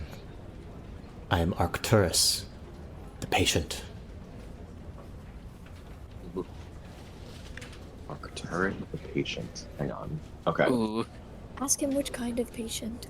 Oh my was about god. to say, Oh my god. I feel like that's very important, actually. Is this into waiting or is he insane? That's he's one of the harbingers. Oh god. Alright, hang on. This is all just the voices in Lawrence's head. Okay, wait, and what was this dude's name again? Arcturus, the patient. Arcturus, patient.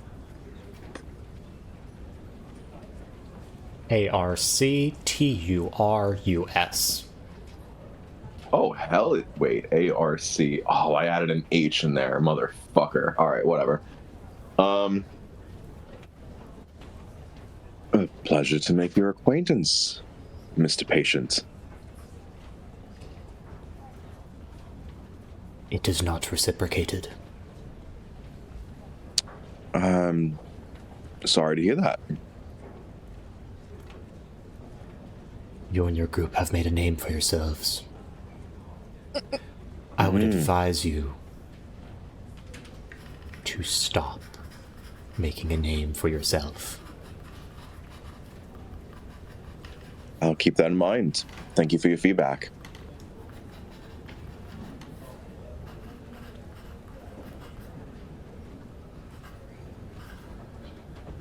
Is there anything else I can help you with?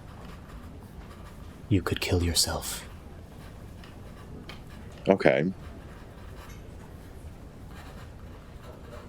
All right. Well, goodbye.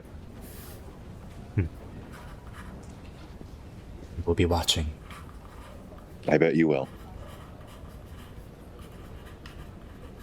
And he returns back, and it returns looking back at the bookcase. Lawrence goes to search for... I mean, I guess he just heads back to the main lobby. Okay.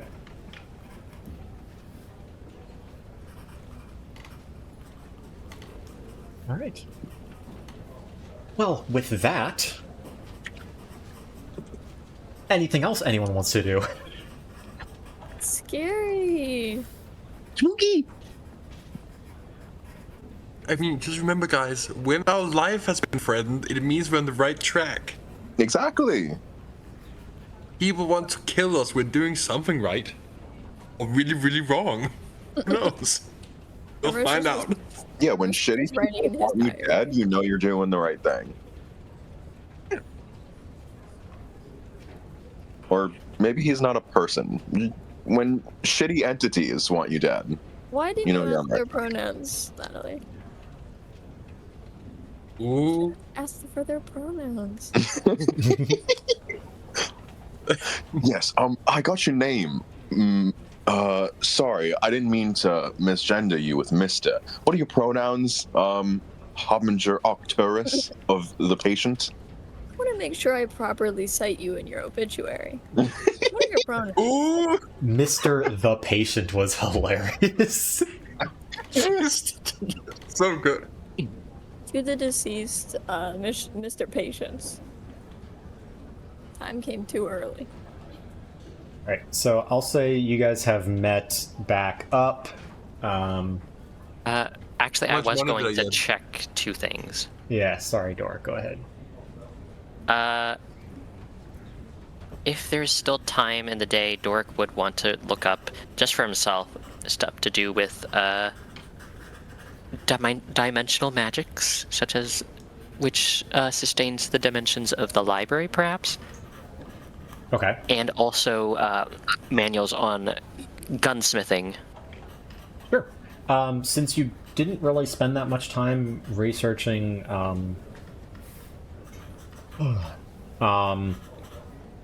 don't even fucking remember what your previous thing. Oh, the astral plane. I'll say you probably have enough time to research that, because Lawrence took forever to get all that information from the religious stuff.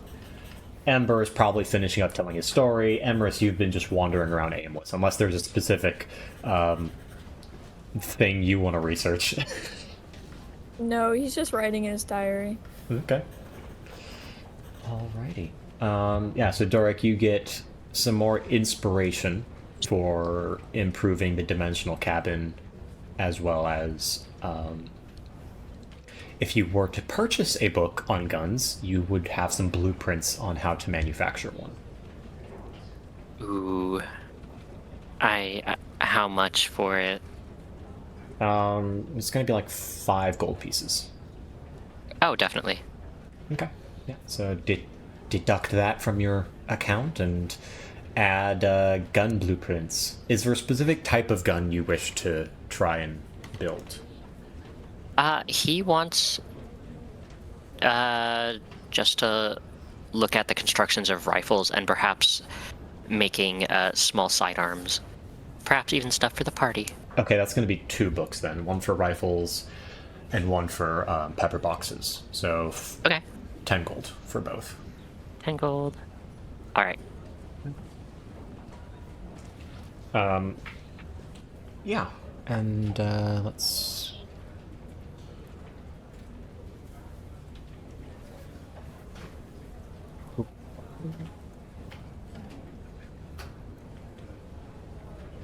I'll say Emrys, while you are journaling, actually, you hear kind of like voices. You're in a bit of a hallway, so there's lots of... He hears voices? He will hear voices. As usual. In the hallway where all of these offices are, basically where all the researchers are, you hear people having meetings and whatnot. Various other meetings, and you can eavesdrop if you want. Yes, please. All right. I'm in this really goofy mood. Or not, well, not eavesdrop, but more just like snoop around. Mm-hmm. Because as you figure out, although you can hear voices, they are muffled with some sort of magical aura that prevents exactly what you were planning on doing. However, you do get some interesting names. There is various researchers of... Oh shit, I lost it all. Hold on.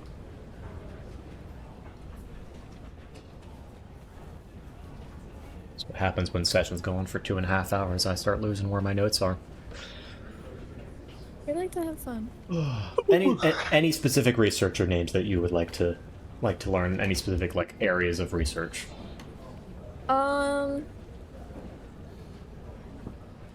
Gosh, I guess I would necromancy maybe. Okay. If they're just advertising. This is just their offices. You're just walking down the hallway, seeing the names outside the doors. Okay, then yeah. I mean, I'm just gonna slowly walk past them, and if I hear something, I'll stop. Yeah. So you see various names. Evius and Emoron. No, not Emoron. Emorn. A moron. I don't listen to that guy. And Vedolf. And Samuel. Not the German one. It's a weirdly normal name. Hey, not everyone has a... Standing. Good old Sammy. You know what? Are their There's- doors open? No, all of these are closed, and most of there's no noise coming from behind these doors. But Because in Emrys' mind, he's like, now that there's one hot scholar, he's peeking around. most of the scholars here, like you see some people come out of their doors and walk down the hallway, maybe for a break or to clock out or whatnot, and most of them are thin, nerdy, lithe, pale. Ooh. But what? Yeah, I guess I'm just eavesdropping. Yeah. You reach the end of the hall, and there's a voice that's kind of familiar. You can't quite place it. And on the door is the name Nar. No. Arnar. Oh no. Nar! Gnar.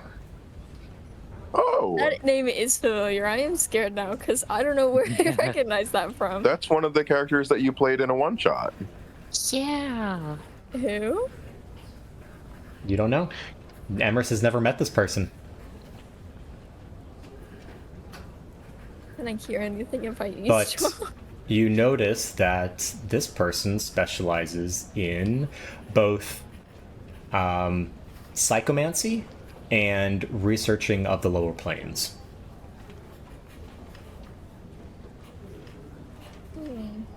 Which is a subset of necromancy.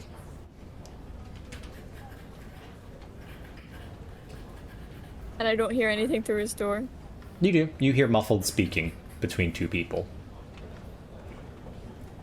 If I put my ear to the door, do I hear anything? No, it's magically muffled. Damn, I figured. I'm not brave enough to interrupt their But conversation. the voice is familiar somehow. Actually, I am gonna knock on the door. Well, I know what they're doing in there. Now, I'm gonna knock on the door. The door is going to be opened slowly, and a large cloaked figure is going to lean out, very large, like, 10 feet, 11 feet tall, lean out and say, Do I go to his knee? you come to about like his mid-calf, maybe knee? Is He it? leans down.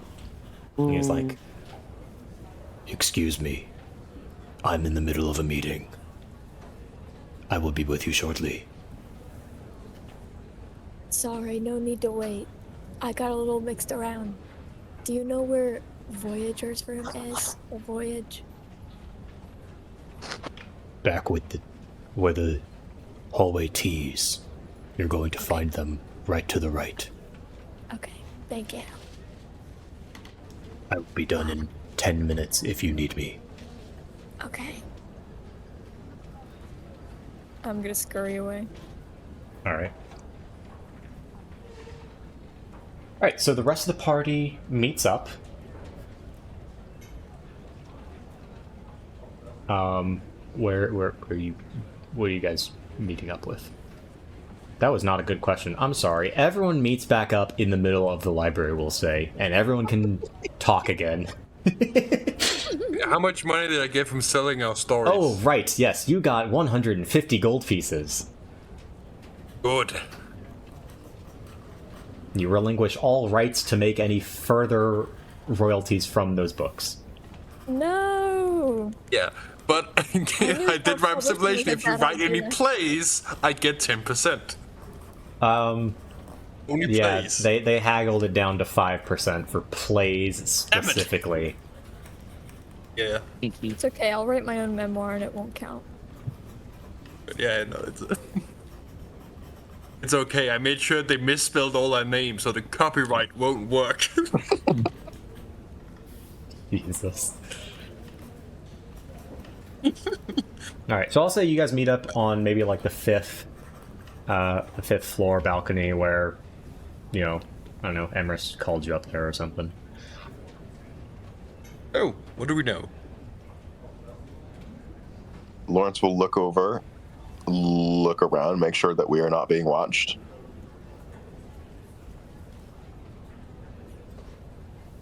You we are being not. watched? You're not being watched. No, there's no one up here. Okay.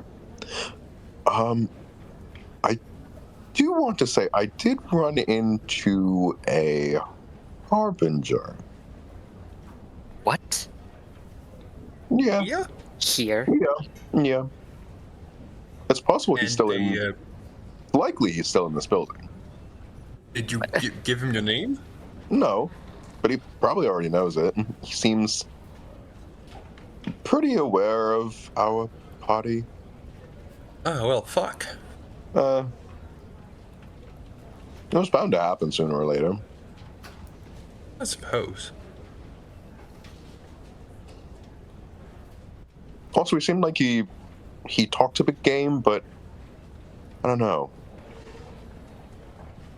I feel like we could probably handle him. Just one. Well, we don't even know what they can do. I mean, given enough time, Vega blew up a moon. Mm-hmm. Well, with the help of some unconscious individuals, but we're not moons. We're much smaller than that. Yeah, That is so true. Much, much smaller. But we did also kill several of them. You killed one of them. We killed one. Oh, we killed one of them then. Yeah, but it's Ember just chased him down a hallway. For everyone's knowledge, Ivre is not a harbinger. Wait, he wasn't? Was the floating guy the harbinger? Yeah. Yeah. Yeah. Okay, then never mind. Then. Oh. Ignore me. Yeah. It I took, also thought Ivre was the Harbinger. no. Ivre was a Daybreak Society leader. A little kiss. Oh. They are different, but similar. He's just a little kiss ass.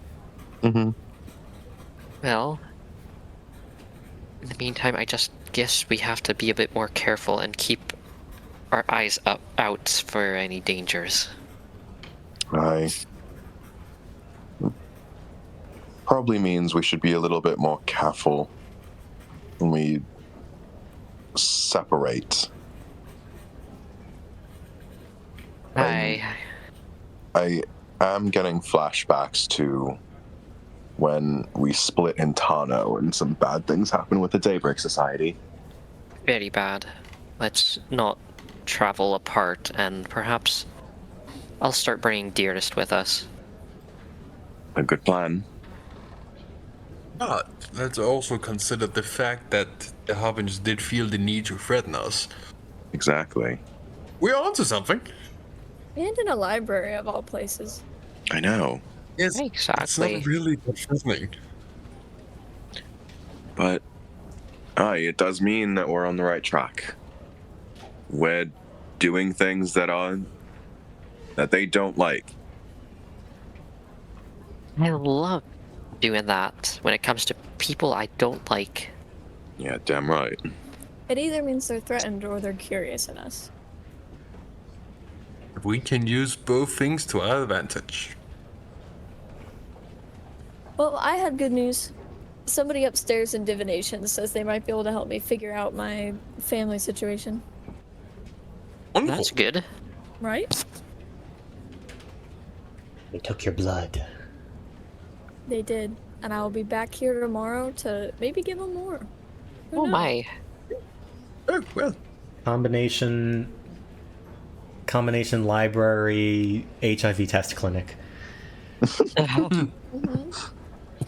I got some money. I sold the rights to our stories, mostly. We have partial rights if they ever make it into plays. So that's good. Nice. As you guys are talking... I didn't. Oh, go ahead. Oh, go on. So as you guys are talking, you watch as the elevator kind of opens up and Kenny, the receptionist, steps out. She looks like she was walking towards her office, but takes note of you guys and says, did you all find what you wanted all right? To a degree. Yes. I think so. Thank you. Your recommendation was perfect. To a degree is not yes, is it? Please, if there's anything that you cannot find, please let me know. I am the lead researcher here, so I can get in contact with other libraries and bring books if needed. Well, actually, there is one thing. I was trying to research into the astral plane.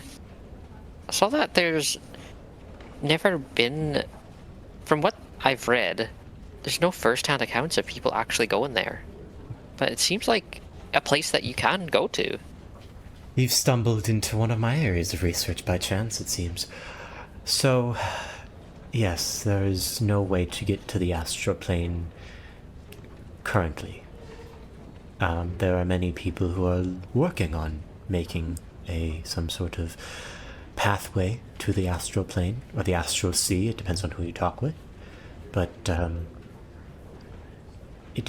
travel is so inhospitable and requires so much energy that it needs to be condensed precisely with a level of degree of spell writing that no one that I know of has perfected yet.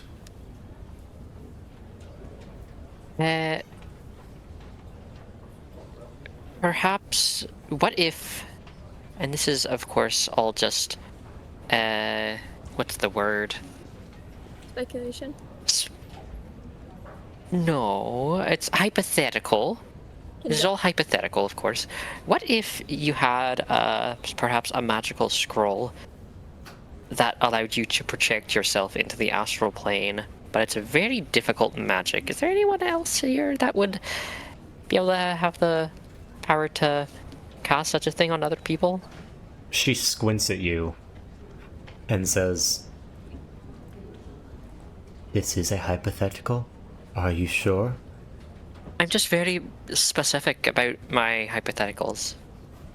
Just a thing I do. Hypothetically, if there were a scroll of, say, astral projection, which is a good name for a spell, might I add, it could be possible, yes. You would need a high-level mage, which I am. It's possible. I wouldn't know unless I saw a scroll like that.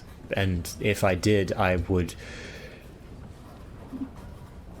not sure what I would do. That would be a revelation in my research. Interesting. I will look at Lawrence and Emrys. Like, should we, like, you know... It did seem... Quirk's message did seem pretty important. I think it's something to keep in our back pocket. Alright. Well, could we sell the original copy with the idea that we could get a copy of it? Scrolls are difficult, especially magical scrolls. You cannot easily copy a scroll and get the original back. As soon as its magic is transferred, it disintegrates. Its magic is simply holding it together. You would need a mage to transfer it into a spell book, which I could do for a fee, and then recreate new scrolls from that spell book. Of course, it takes time and energy, and most importantly, money to do this. The higher level the spell is, the more finicky they are of the materials used to create the scrolls and the ink. See. But it is possible. Well... And if I cannot do it on my own, I can always bring in other mages from the Researchers Guild and we can co-cast this spell. It can make it possibly easier. Well,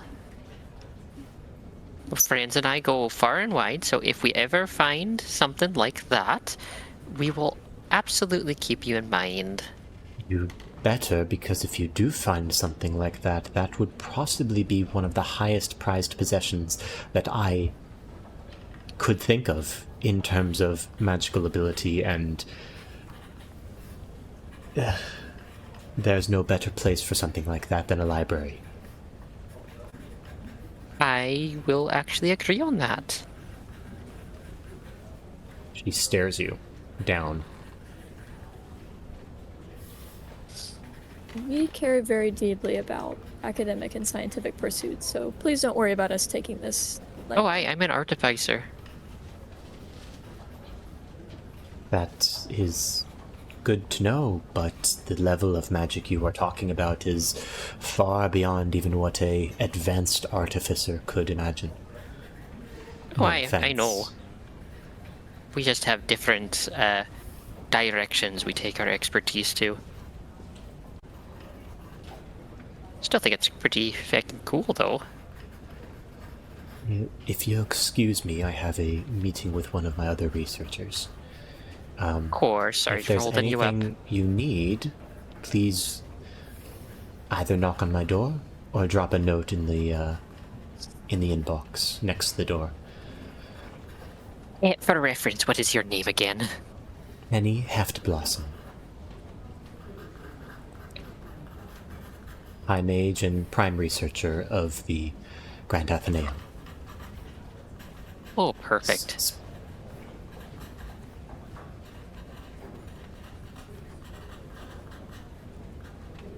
Anything else?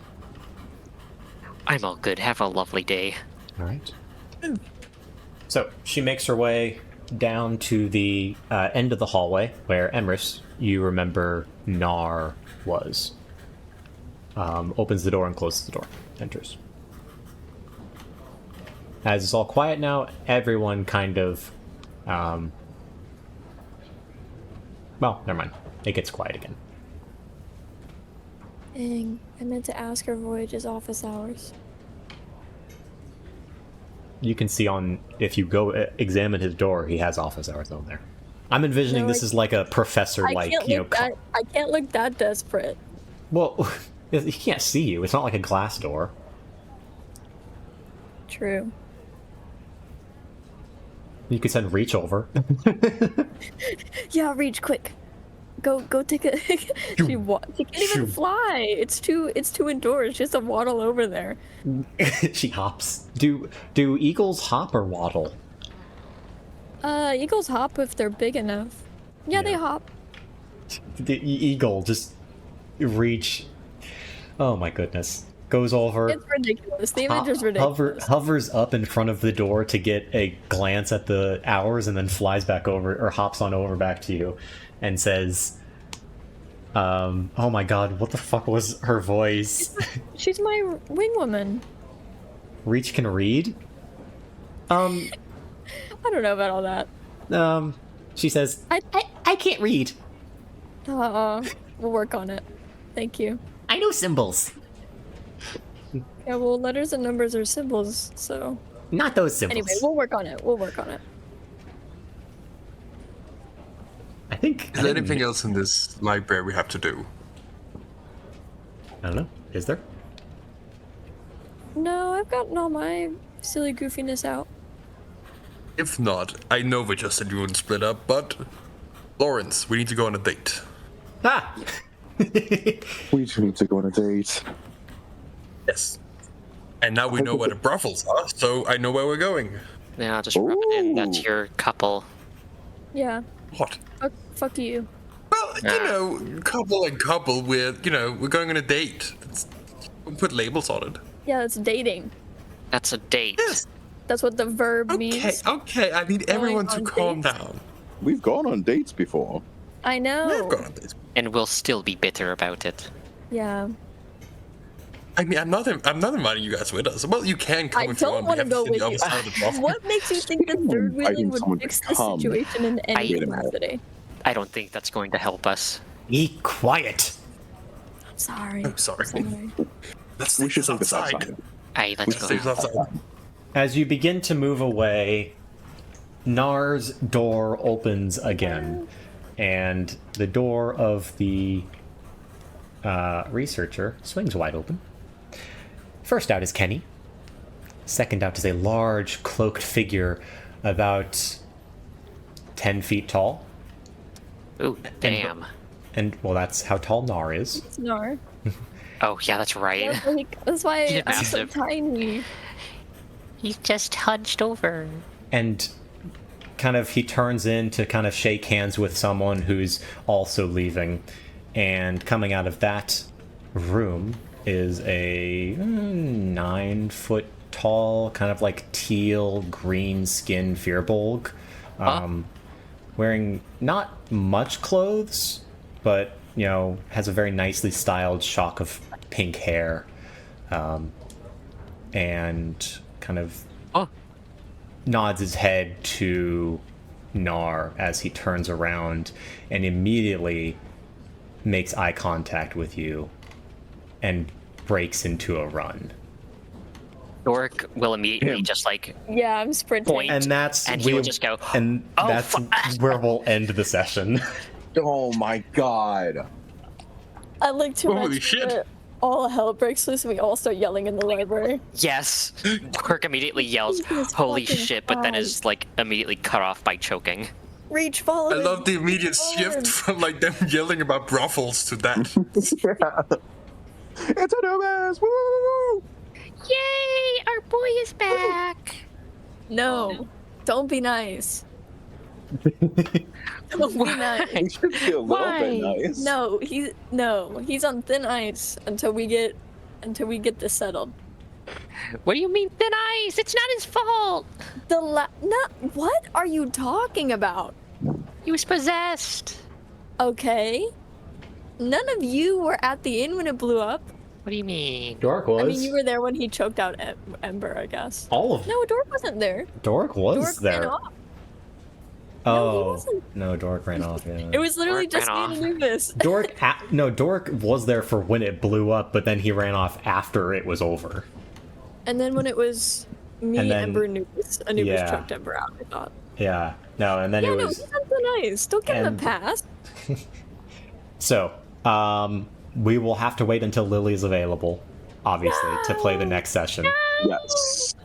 But Anubis is back. Yippee! Also, I will probably forget this by next session, but for y'all to remind me, this is so like not important to the story, but it is something that Lawrence intends to bring up. He is going to talk about possibly inviting the quote unquote doctor to the brothel escapades. Oh, Oh absolutely. my god. Yes, absolutely. He's a good friend now. Oh my goodness. You know what? Jesus. That's fine. I will have my peaceful romance with Voyager if I can lock in. Dork is going to be sad and bitter and alone with Dearest. Dork, find yourself a scholar. Oh, I've got what? I no also do love the entire party kind of had the experience of maybe Ember still has some weird shit going on with him willingly being scooped. Yeah. But you know what? Just because it's a little fuck shit doesn't mean that he shouldn't be able to enjoy it. Exactly. Yeah. You know what? I leave the room and I let you live your life. Thank You know? you. Yep. Thank you, everyone. Thank you, players. Thank you, spectators. I will see you next session. And good night, everyone. Good night. Good night.